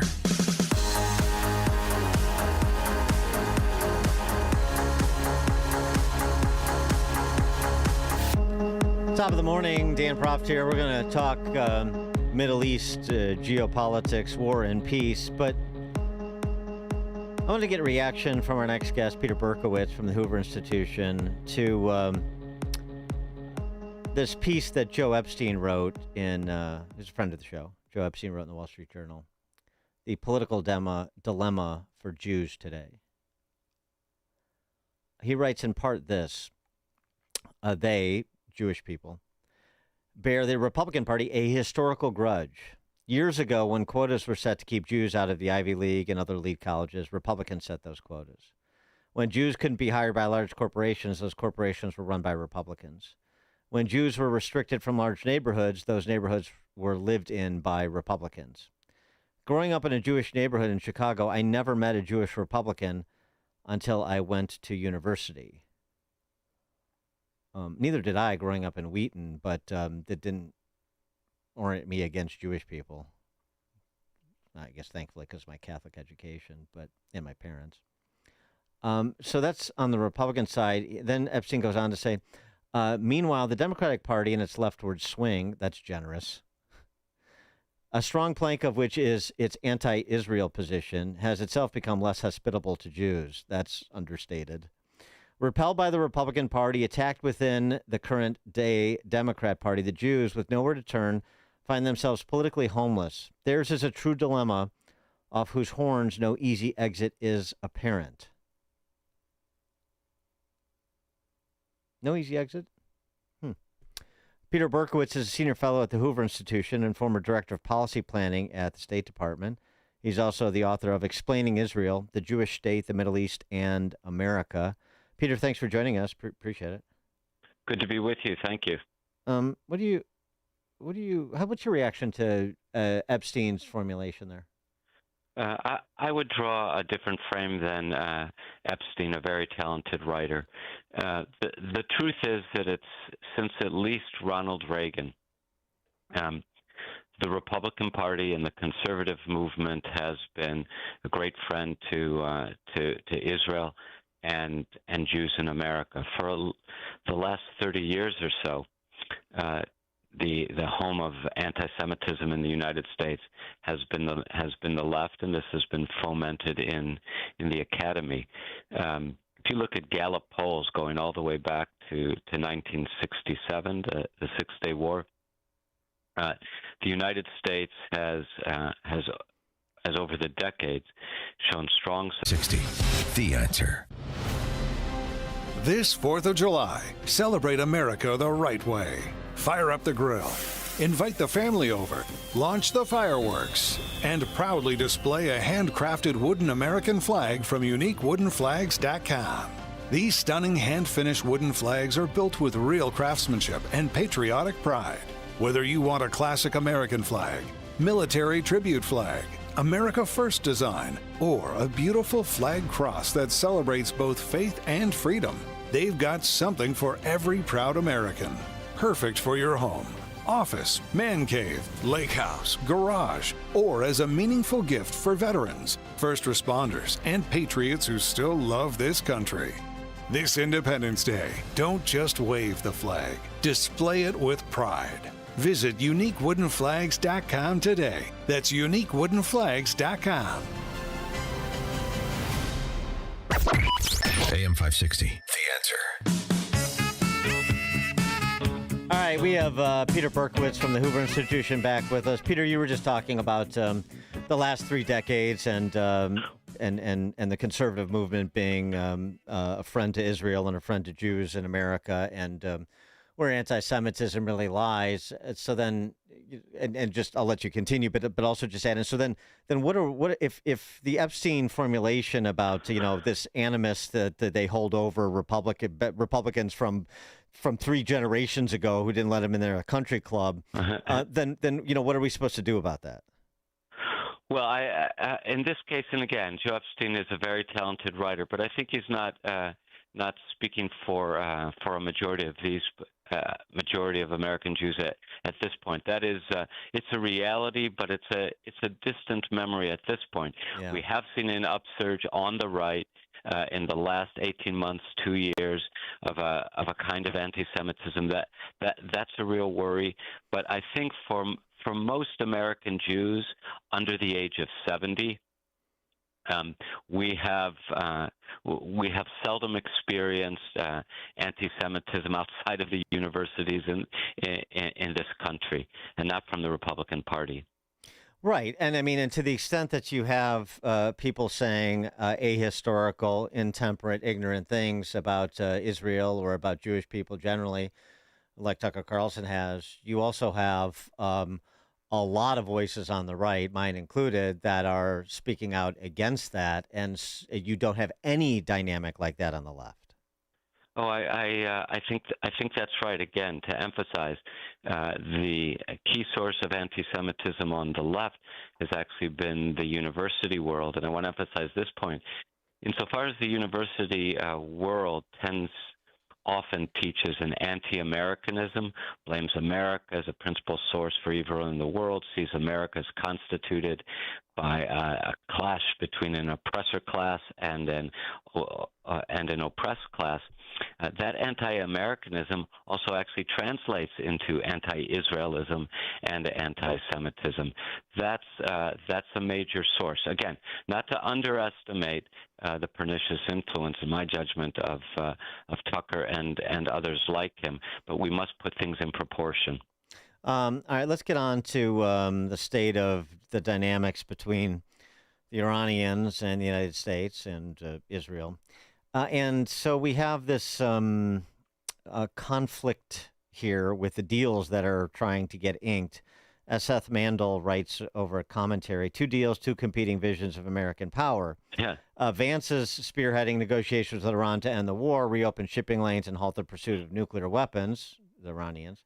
Rubio is tasked with keeping Israel-Lebanon talks on track and enabling Beirut to reclaim its territory from Hezbollah. So those 2 deals are in conflict with one another based on, of course, what the Iranians want, and it's not for Beirut to reclaim territory from Hezbollah. So how do you navigate that tightrope? It's an excellent question. I can't remember something comparable in U.S. diplomacy. Obviously, Vice President Vance has been spearheading the negotiations with Iran with his 14-point plan, which had some highly irregular elements to it. Although Israel is never mentioned in it, the 14-point Vance's 14-point memo of understanding calls for an end to military activities in Lebanon, but neither the United States nor Iran officially actually is fighting in Lebanon. Moreover, that memo of understanding calls for both parties to respect the internal affairs of the other. But we should all remember that the United States began sending ships to the Middle East in January because President Trump was outraged by the slaughter of tens of thousands of Iranian protesters by the Iranian regime, clear reaction to internal affairs there. And now Secretary of State and National Security Advisor Rubio presided over, on the one hand, what looks to be a separate deal, a deal that actually mentions peace 10 times, peace between Lebanon and Israel. And by the way, these pieces don't have to be in conflict with one another. In fact, the Islamic Republic of Iran has been waging war not only against the United States and Israel, but against Sunni Arab monarchies throughout the region for 47 years. It is true that we need peace and stability in the Gulf, and that we need an end to the war between Israel and Hezbollah. But the difference is the Iran Memo of Understanding simply called for the termination of hostilities with Hezbollah intact, whereas Secretary of State Rubio's Israel-Lebanon framework calls for Israel and the government of Lebanon to collaborate in the dismantling of the terrorist organization Hezbollah. In other words, I haven't really answered your question to say, how do we navigate this? But I have emphasized how difficult it is between what seem to be two aspects of Trump White House foreign policy in tension with one another. Matthew Hennessy has an interesting piece in the Wall Street Journal, and maybe this is the perspective. I mean, I hate to underestimate the threat, particularly with respect to pursuit of nuclear weapons by these Islamist radicals. But he essentially compares, he essentially says the Iranians have this nuisance license, and they are able to, they understand exactly where the lines are with respect to the nuisances they're allowed to create before law enforcement comes in. He says cops ignore deliberate provocations and minor infractions because they prefer to avoid the paperwork. The hoodlum understand he's been granted a nuisance license, and that's what the Iranians understand, that we'll let them get away with a certain amount of nuisance. I mean, sort of the mostly peaceful ceasefires, for example, so long as they don't cross the line to, nearing weapons-grade uranium for a nuclear weapon, for example, or closing the strait, for example, then you're compelling us to act. And so if you understand that that's sort of our threshold, then you're not going to get specific performance from Iran on the minor things. What you're hoping for is just the big things, relative stability. Yeah, yes, but it seemed as if Iran was proceeding contrary to that, those dictums of the wise hoodlum. What do I mean?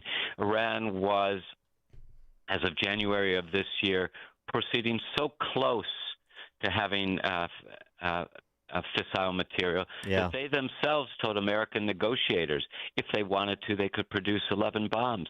They had produced so many ballistic missiles, thousands of them, and they had dug fortresses for them so deep inside the earth that they were achieving a situation in which their missiles couldn't be touched even by B-2 bombers. And they had built this ring of fire around the Middle East with proxies stretching from Iraq to Lebanon in the north, Yemen, and up through Gaza in the south. So they were reaching proportions of malignancy in the area that was well beyond that of hoodlum. And the question was where they reached the point where it would not be possible through military activity to reverse their growth. And the Trump administration reached what I thought was a reasonable decision on February 28th, that they were becoming too close to unstoppable. Right. But now we're regressing to the mean in the post-kinetic phase of this issue. Is that what's happening? Well, this is the big question. As you know, the memorandum of understanding with Iran says nothing about ballistic missiles. These ballistic missiles that easily reach Israel and even more easily reach our friends in the United Arab Emirates and Saudi Arabia and Kuwait and elsewhere. It says nothing about a proxy. So, we don't know what the content is going to be of these now, I guess, 45 or so days left of negotiations. President Trump has declared his impatience. As you know, we had an exchange of fire just a few days ago. It does seem to me hard to imagine that as long as the Islamic Revolutionary Guard Corps is running or dominating in Iran, that an agreement that will produce stability in the Middle East will be reached.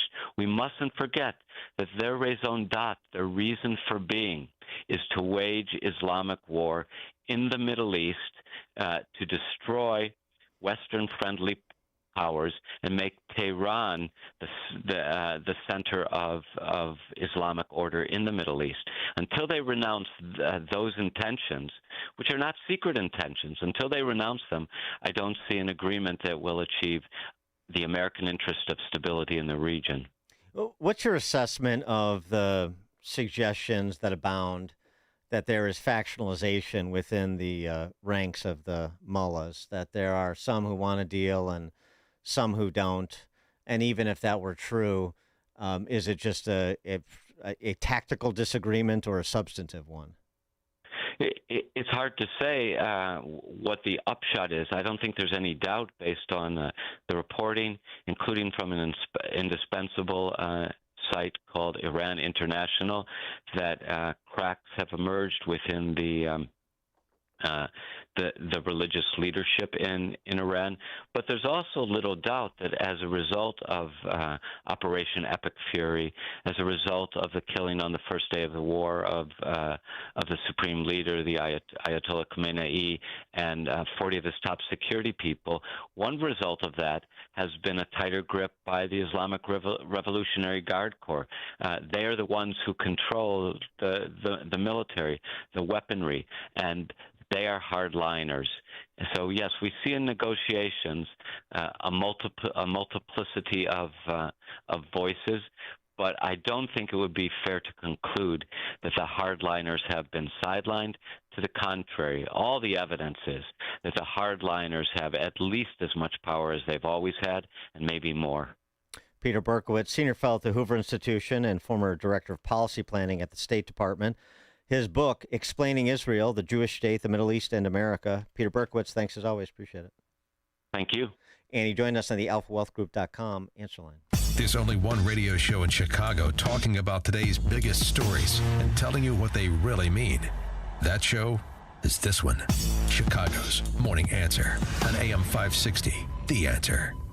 Making the switch to a new communications and IT company may seem like a big ordeal. But if you're not getting the reliable support, consistent internet, and secure solutions your company needs, meet Access One, your local Chicagoland IT experts.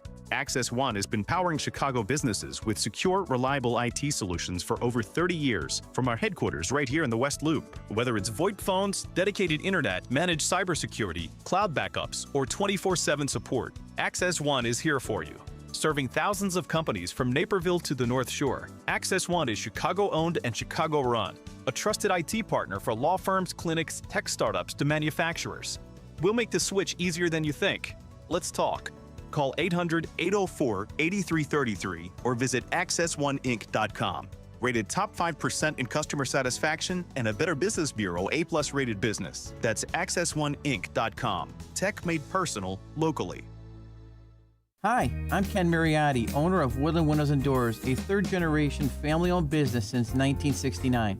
We know you're bombarded by choices when shopping for new windows or doors, so we're inviting you to experience the Woodland difference. For decades, we have been transforming living spaces with Marvin Windows, a fifth-generation family business. Marvin replacement windows have been known to increase the warmth of your cold rooms by 10 degrees. Think about that, 10 degrees warmer. When you welcome Woodland into your home, you will get a product expert to transform your living spaces, full-time, dedicated professional installers that you can trust in your home, along with the best products like Marvin. These are the reasons we're proud of our 5-star reviews and family legacy. No gimmicks, no pressure, and upfront pricing are why Woodland Windows and Doors is your trusted window and door expert in Chicagoland. Visit woodlandwindows.com to book your free in-home expert consultation. That's woodlandwindows.com or stop by our showroom at the corner of Lake and Geary in Roselle. As a local business owner, you get called every week by marketing companies. We get it. We have hundreds of satisfied customers. Here's what a satisfied client recently said. Open enrollment is going great. We're hitting record numbers. Thank you so much for this report. It really is amazing to see how the marketing is really shaping our enrollment around the city. Salem Surround. Is your business hard to find online? Meet with a digital marketer today for ideas that will make your business stand out. Visit salemsurround.com. Hey, it's Scott Tucker and my new co-host, Amy Jacobson, on AM 560. We wanted you to know that we have a special show every Sunday morning at 7 a.m. here on AM 560 The Answer. It is Retirement Dakota with Scott Tucker and Amy Jacobson. It's every Sunday morning from 7 to 9 a.m. 2-hour show, 2-hour radio extravaganza. Amy, we're going to tantalize the listening public and the listening private with all kinds of retirement planning information. So tune in at AM 560 Sunday mornings at 7 a.m. You need a construction company, but who? Call Croscom. A construction company you can trust that shares your Christian and conservative values. For decades, Croscom has been doing work in Chicagoland, Northwest Indiana, and Wisconsin. Roofs, siding, windows, doors, gutters, basically everything for your home or business, even solar. Quality work and professional services that make you feel great about your decision to work with Croscom. Call Croscom. 630-871-5500. Give them a chance to earn your business. If your repairs are due to storm, fire, or flood damage, you need to call Croscom. They're licensed public adjusters. They work for you, not the insurance company. Croscom will work to get you the money you deserve, the maximum payout. They know the insurance companies and how to deal with them. They win for you. Call Croscom. Croscom Construction and Public Adjusters. This is Dan Lights with Croscom. You can trust us with your home or business for high-quality work and fair prices. It's the only way we do business. 630-871-5500. CroscomPublicAdjusters.com. AM 560, The Answer. Saul Goodman, Berwyn's very own, or is it Naperville's very own Saul Goodman? Who claims him? He was born in Berwyn, but he was raised in Naperville, went to Naperville North, Bob Odenkirk. Is that like a fight between Oak Park and Cicero over Ernest Hemingway? I'm not sure. Hi, I'm Saul Goodman. Did you know you have rights? Well, you do. Sure, they're old-timey. They were written by a bunch of guys in powdered wigs and knee socks. Boring! But believe it or not, they're still surprisingly relevant. Your rights include, but are not limited to, freedom of speech, freedom of assembly, freedom of the press, freedom against unreasonable searches and seizures, etc., etc. Wow, you lucky so-and-so. Look at you, you got rights coming out the wazoo, all because a whole bunch of good people, 250 years worth, sacrificed everything they had for this awesome wallpaper behind me. Know your rights, and for the love of Mike, don't ever give them up. I'm Mike, and I approve this message. Red Trout, that's great. Yes, between Breaking Bad and Better Call Saul, Bob Odenkirk's given us, and the Nobody movies, which are pretty fun. Pretty good stuff from Odenkirk there for America 250. All right, let's check the headlines with Mike Scott. 8:33, 80 degrees, and a steady breeze and hot and humid conditions for today. And an extreme heat warning is in place for Cook County and a heat advisory and watch for the rest of northern Illinois, northwest Indiana, and southern Wisconsin. The Supreme Court is set to rule this morning on a pair of blockbuster cases with sweeping implications. The court will rule on a challenge to President Trump's executive order limiting birthright citizenship to children with at least one parent with citizenship or permanent legal status. The justices are also weighing in on the legality of states banning transgender athletes from competing in girls' and women's sports. The U.S. and Iran are due to hold talks today in Qatar. President Trump making that announcement, claiming Iran had requested the meeting. The death toll from last week's devastating back-to-back earthquakes in Venezuela is rising to over 1,700. The number of missing stands in the tens of thousands. Here in Chicago, the field of candidates for mayor continues to grow. Mike Quigley has tossed his hat into the ring. There's no way that we can take a bow on the issue of violent crime in Chicago. Our crime statistics are still far higher than any other major city. We have a long way to go using traditional and non-traditional means. The congressman promises not to raise taxes and to make the CTA safer. Chicago police made nearly 36 arrests on Sunday amid Pride celebrations. 6 are facing felony charges. And authorities continue investigating after a Chicago Transit Authority switch worker was killed in a shooting on the far south side. Police say Thomas Kevin Barlow was shot and killed during a carjacking in the 9900 block of South State. No arrests have been made. Chicago sports. White Sox beat the Orioles 8-2, and the Cubs nipped the Padres 3-2. The news, a service of the AM 560 store with T-shirts, hoodies, and more from your favorite AM 560 brands, including The Sean Thompson Show, when you go to 560theanswer.com/store. A check of traffic and weather coming up in 2 minutes on AM 560. The Sean Thompson Show. I don't care what they are, a doctor, a lawyer, a butcher, a baker, or a candlestick maker. If they're a Democrat, they're a frickin' criminal. They do nothing, good for nothing. They cannot tell the truth. They pretend to be what exactly? Anything other than what they are. The greatest political mafia this country's ever seen. The Sean Thompson Show, weekday afternoons at 4 on AM 560. The Answer.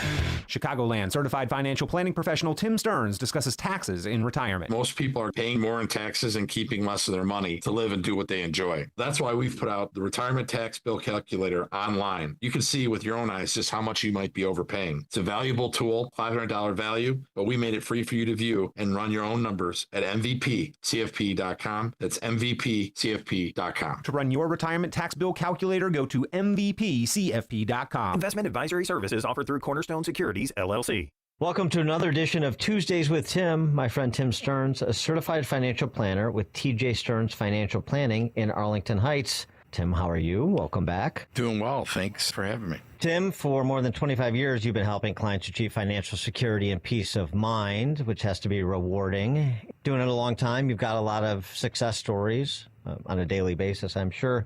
Can you give our listeners an example of a family that you've helped out recently that comes to mind? We had a 65-year-old call who had been listening to your show, and he called us and he said, he wanted to know, do I have enough assets? I'm really tired of working. I'm burnt out, etc. And he didn't know if he had the resources, and he didn't have the knowledge to get to the answer of that. So we helped him prepare a Protect and Grow blueprint. And by doing that, we help position his money for income and cut back on the risks that they had in their current portfolio.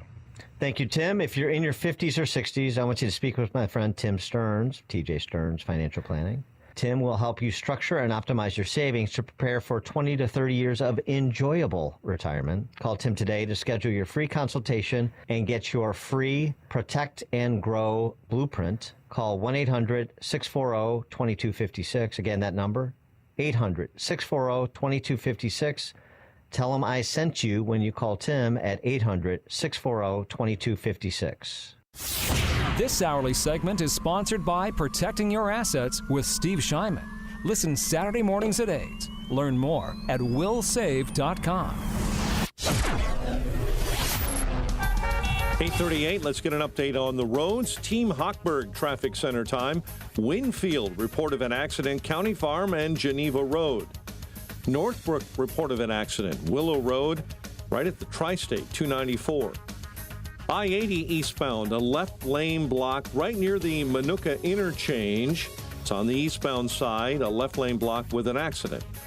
Reagan, I-88 eastbound after the Aurora toll, report of an accident being shoved off onto the right-hand shoulder.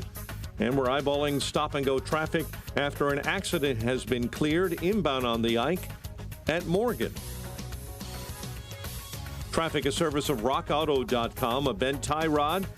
Well, that can quickly bring a drive to a halt. For all the parts needed to get back on the road, visit rockauto.com. Find a wide selection of quality parts, reliably low prices, delivered to your door. All the parts your car will ever need at Rock Auto. Chicago's Morning Answer continues next, but first, your morning forecast in the Air Right Heating and Cooling Weather Center. Extreme heat warning is up for the Chicago area, a steady breeze and a high near 92. Get the latest weather, traffic, and news updates online at 560theanswer.com. Now, from the Signature Bank Studios. Only the biggest stories, only the biggest guests, and only the biggest opinions. This is AM 560, The Answer. Time now for another reason why Dan Proft is single. Top of the morning. Bring it in. Laura Pinho is a dance teacher at Canoga Park Senior High School in California. Of course she's in the school systems. Of course she is. She was asked in a Code Pink Zoom webinar, that's a good time, called Challenging Zionism in Our Schools, oh, even a better time, about her recent nuptials. Seeing what has happened to the Palestinian people and their complete erasure of their culture, their land, their rights, all of it, has led me to believe that any action we take, doesn't matter what the action is, it's in the right direction if it's for Palestinian rights and freedoms. Period. End of story. Doesn't matter. Because of the complete imbalance that exists in terms of rights and freedoms that they have. And so I think it was symbolic for me to offer, I have power as an American citizen. I have a passport that I was just born with. And how can I live in this world if I don't make every effort to equalize the playing field on whatever way that I can, really, on whatever way that I can. And I just see that, all personal feelings aside, that for me was the motivating issue, was I cannot accept this. It's unacceptable that these people have no rights to travel, no rights to land, no rights to anything, not even citizenship now. So that was for me a motivating thing, that the U.S. policies towards Palestinians, but also just people of color, is outrageous. Did your students ever engage with students in Gaza? Yes, they did. One of our beautiful highlights was zooming in with the kids in Gaza. It was evening there, but they managed to be on the phone. And we got videos ever since, but it's Gaza's Little Olives Elementary. It was a grassroots movement, and my kids there are zooming in with these kids and making videos for them, sending them cards, sending them well wishes. And the kids there are they love it. They send videos back. And it's just so beautiful to see the connection between kids here and kids there, and the empathy that exists in these students' hearts. Really, I think it's necessary to bring these worlds together for a lot of reasons. So, yes. And to equalize the playing field, to do whatever she could do, doesn't matter what, to advance the flag for the aggrieved.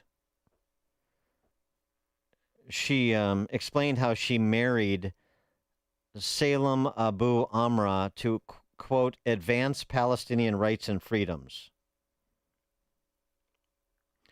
She married the guy to make a political point about, all those factual things that she said about the Palestinian people, so that he can stay. And I can only imagine what Salem Abu Amra is thinking, listening to her on that Code Pink Zoom webinar, Challenging Zionism in Our Schools, which is, how long do I have to stay married to her before I can divorce her and still stay in America? This is what you're dealing with out there. This 51-year-old awful, who, by the way, is no doubt poisoning the minds of her dance students at Canoga Park Senior High School in California, or at least doing the best she can, providing the worst example she can provide, particularly to young women. This is what's out there.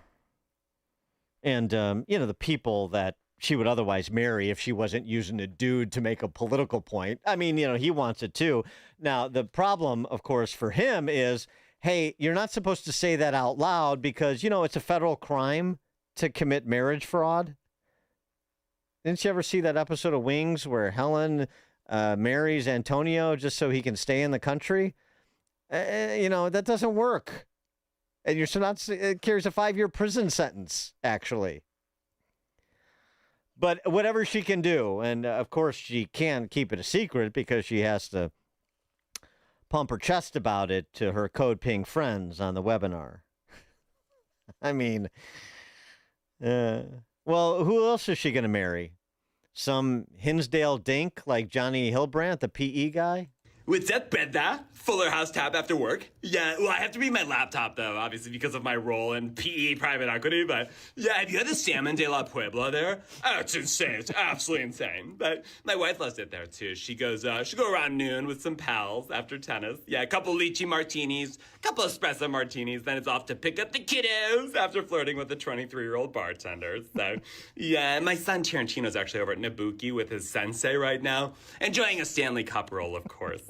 All three kiddos are at Avery Coonley. Highly competitive. So wonderful chess team as well. Yeah, so we are members at Hinsdale Golf Club. Yeah, so my wife's actually over there right now with the tennis pro. Yeah, she does 2-a-days. Yeah, they're doing a new thing called pelvic alignment. Apparently it's done wonders for her backhand. Yeah, so, and she's never been in a better mood. So, but oh, me? No. I only play Butler National, so no women allowed. Yeah, I don't make the rules. I just refuse to play anywhere that doesn't have rules. So. I love PE guy on Instagram. So that's what you're up against. This from J.D. Halt again. It's a nice Venn diagram. Kamala Harris would appreciate this. Of the awfuls that are out there LARPing. Awful, LARPing, angry white female leftists, or Raffle, rich, angry white female leftists, LARPing, live action role playing, like marrying someone to make a political point. And by the way, I mean, the comparison of the women that PE guy is talking about at Hinsdale and this dance teacher in California, you want to talk about a Venn diagram, it's a perfect circle. My point. There are 4 categories that intersect. 4 categories of mentally unwell awfuls and raffles that are LARPing. The narcissistic personality disorder, the histrionic personality disorder, the antisocial personality disorder, and the borderline personality disorder. And where they intersect is basically an entitled mentality that where you're unable to take criticism, a lack of empathy, even though you're LARPing empathy, manipulative, relationship difficulties, uncontrolled outbursts. And, just outside the intersection of all these personality disorders are things like violence. Yeah. Mm-hmm. That's right. 312-642-5600, alphawealthgroup.com. Call and text line. And even if you're able to find a good one, when worlds collide and you actually have to do the wedding. Mike Scott had this story yesterday. The wedding thing still just baffles me. That whole talk about live action role playing. A fight over a plate of meatballs ended with 2 people shot at a Milwaukee wedding reception, and a 41-year-old man who now faces felony charges. 2 counts of first-degree reckless injury with use of a dangerous weapon, possession of a firearm by a felon, and felony bail jumping. Might want to, you got a convicted felon who's out on bail. You may want to clip him off the invite list. But the shooting stemmed from an argument over a groomsman eating meatballs with his hands. She was in the bridesmaid, cousin of the bride, was in the kitchen area where she saw a groomsman eating meatballs directly with his hand. She told him to use a plate. Then he punched her, which is not good. Then her brother-in-law intervened, and during the scuffle, she heard gunshots. That escalated quickly over meatballs. Wrong guy at the wedding. But when you invite 200 people that you have, some of whom you have no relationship with, strange things can happen. Tim in Zion, you're on Chicago's Morning Answer. Hey, Dan, how you doing? Great show, as always. Thank you. I just wanted to say I lost my wife of 45 years about 3 years ago. So just for fun, I was poking around on some dating sites, and some of the women on there were like, on their profile were saying, if you were pro-Trump, they didn't want to talk to you. And I just thought that was hilarious.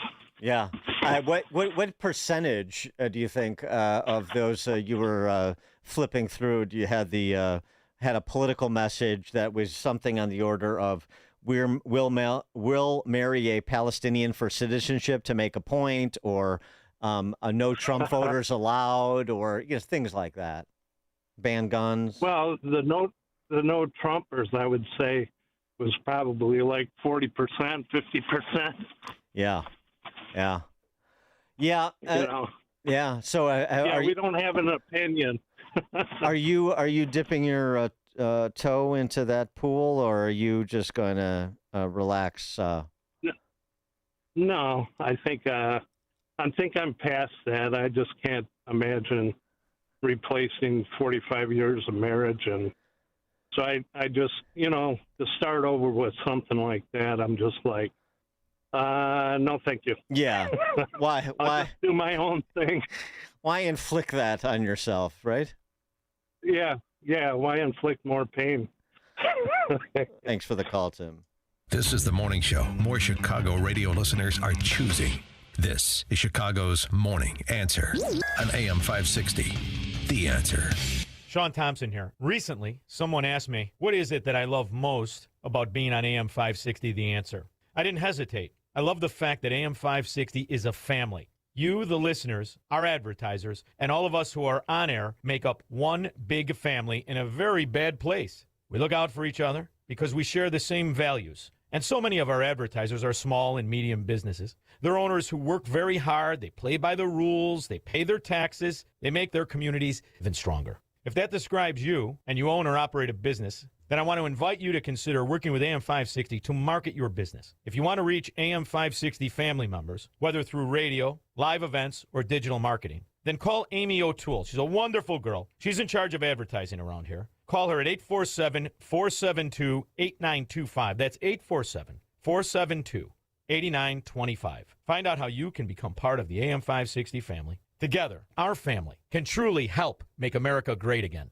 Are you turning 65 and thinking about Medicare? Or are you over 65 and haven't enrolled yet because you still have coverage at work? Either way, Medicare done correctly will be the best health insurance you will ever have. Imagine having an annual deductible of only $283. There are only two good things about aging, wisdom and Medicare. But to navigate the Medicare maze properly, you need a mentor. Best part? My guidance costs you nothing. Call me. I can help. If you're tired of calling a bureaucrat at an 800 number to help you navigate Medicare, then you need a local expert on your side. Your own health insurance mentor. C. Stephen Tucker from healthinsurancementors.com is someone I know and trust. He's a 30-year licensed broker who's been educating our listeners for more than a decade. Steve, how can our listeners get in touch with you? Thanks, Dan. They can visit healthinsurancementors.com or call me directly at 630-674-1551. That's 630-674-1551. Town Hall News, where conservative voices cut through the noise from breaking headlines to fearless opinion. We report what matters without apology. Written by people who actually believe what you believe. Town Hall tells the stories the corporate press buries, from President Trump to Capitol Hill, from pivotal elections to your everyday lives. Join the movement at townhall.com. Real stories, real reporters, real conservative media. I'd like to tell you about a man named Phineas who as a child survived the Holocaust. Phineas survived because Christians hid him from the Nazis, risking everything to save his life. Today, Phineas is in his 80s. He can no longer stand on his own or even leave his home to receive medical care. And when sirens sound and missiles fall, he doesn't have the time or the strength to reach safety. But once again, Christians are helping to save his life. Through the International Fellowship of Christians and Jews, a mobile clinic brings doctors and medicine right to Phineas's doorstep, providing care that he otherwise would not receive, especially during a time of war. Phineas said, "Christians saved my life during the Holocaust, and now again, they are helping me." As Israel's Holocaust Remembrance Day approaches, remember these precious children of God by lifting them up in prayer, asking for his protection, his comfort, and his peace. Stand with Israel in prayer by visiting supportifcj.org. That's supportifcj.org. Picture warm Gulf breezes, turquoise waters, white sand beaches. Now, add evenings of conversation with Salem Media's Mike Gallagher, Scott Jennings, Larry O'Connor, and Jennifer Horn. This November, sail from Fort Lauderdale to the Bahamas, Jamaica, the Cayman Islands, and Mexico on a 7-day journey built for those who love this country. Book your cabin today when you text the word cruise to 94878. Celebrate America's 250th anniversary the right way on the Gulf of America Cruise. Book your cabin now. Text the word cruise to 94878. Have you been watching gold and silver lately? Hard to ignore. Back in January of 2025, silver was under $30 an ounce, and now it's more than doubled. Again. Not bad, right? Some experts say this bull market is just getting started. Others say it's a good time to take some money off the table. Either way, whether you're buying or selling, Fox Valley Coins in Naperville is the place to go. They stock large quantities of all the major bullion coins and bars. And here's what sets them apart.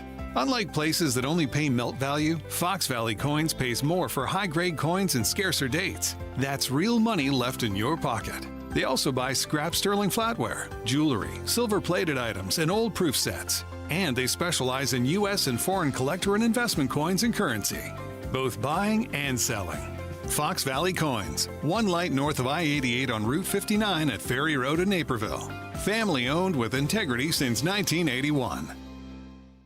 Joint pain is awful when you're the person fighting through it, but I'm betting you aren't the only one affected. Maybe you love someone who struggles with joint pain. It's summer, time to be outside, moving and playing. But you or your loved one is sitting it out again. Hey, it's Dan Proft here. Get your life back. Talk with my friends at QC Kinetics. That's what's happening every day at QC Kinetics. Patients are finding real relief in their hips, knees, shoulders, and backs thanks to regenerative treatment done in the office by Dr. Caravelli and the QC Kinetics medical team. No surgery, no long recovery, just real relief. Inflammation eases, the pain lets go. I've seen the results. QC Kinetics patients are happy and wish they would have done it sooner. If you're living with chronic joint pain and want an alternative to surgery, contact my friends at QC Kinetics, longtime sponsors of AM 560. Consultations are free. Weekend appointments are available. Schedule an appointment today by calling 312-827-6261. Again, 312-827-6261. Once more, that phone number, 312-827-6261. AM 560, The Answer. Maybe there is hope for L.A., and I'm not talking about Spencer Pratt. I'm talking about this guy. Charges after allegedly shooting 2 people with a BB gun at a naked bike riding event in downtown L.A. This happened around 11 this morning near the intersection of Temple Street and North Alameda Street. Police say a male suspect dressed in all black and riding a scooter fired the BB gun at the nude cyclist. 2 victims were treated for lacerations at the scene. The suspect will be charged with assault of a deadly weapon, and more charges are pending. Deadly weapon. Come on, a Red Ryder? Aim for the nads with these cyclists. I cannot stand these bicyclists. When I'm doing 30 and a 50 because I'm stuck behind 8 grown men dressed like radioactive highlighters, I start to develop opinions. Why the are you guys riding 3 deep down the road? Like, they're not handing out gold medals at the end of this cul-de-sac, Kyle. And why the you wear the spandex with all the sponsor names? Like, nobody is looking at you and saying, oh, this 43-year-old might be the future of athletics. Nobody looks like they're having fun. Nobody is smiling. They look like they're transporting organs that have to be to the hospital in 6 minutes or less. Meanwhile, traffic is backed up 3 zip codes because Chad in his tour to midlife crisis thinks the road belongs to him and Team Spandex Thunder. And then when you go to pass them, they throw their hands up like you're the villain, like you just violated the Geneva Convention. Meanwhile, you just spent $10,000 to be the world's most expensive inconvenience. And why do these guys travel in packs? 1 bicyclist, sure, I can handle that, but 8 of them? That's a tactical formation. That's a infantry unit, and they roll up on you sounding like a flock of asthmatic geese. And the only thing worse than that is these naked bike riders when they do that, like they do downtown too. I'm a peaceful pluralist myself, but I'm not averse to a little BB gun to a non-vital area to make the point in no uncertain terms. Thanks for joining us on another edition of Chicago's Morning Answer. Tomorrow we'll be back with more wit and wisdom, and I'm sure a review of the Supreme Court's final rulings this term. It's now 9 o'clock on AM 560 WIND. Supreme Court is about to go on summer break. I'm Dave Anthony, Fox News. But before the justices go, they'll issue the last 4 rulings of this term this hour. And President Trump's really hoping they side with him on birthright citizenship. He made history attending the arguments in the case challenging his executive order to prevent babies born here to parents here illegally or temporarily from automatically becoming Americans. It's tremendously destructive. It's extremely costly. I don't know. It's up to them. But in terms of for the good of the country, it'd be great if they didn't allow it. Trump critics say he can't alter the Constitution with an order. Another big ruling comes out of the challenges to laws in Idaho and West Virginia banning transgender athletes from playing girls' and women's sports. Arguments about whether these young athletes who were born biologically male, even if they didn't go through traditional puberty, would they still have advantages on bone density and other things because of their chromosomes and their genetic identity? And so what happens with those states will ripple across the country and other states who have also got similar laws one way or the other with respect to these trans athletes. That's Fox's Shannon Bream outside the court. And moments ago, Reuters put out an alert that the court has ruled in favor of those laws in those states that would ban trans athletes from playing on female sports teams. U.S. and Iran talks resumed today through mediators after days of new attacks in the Strait of Hormuz. Despite a deal in place that extended the ceasefire, the U.S. and Iran, though, will talk indirectly through mediators in Qatar.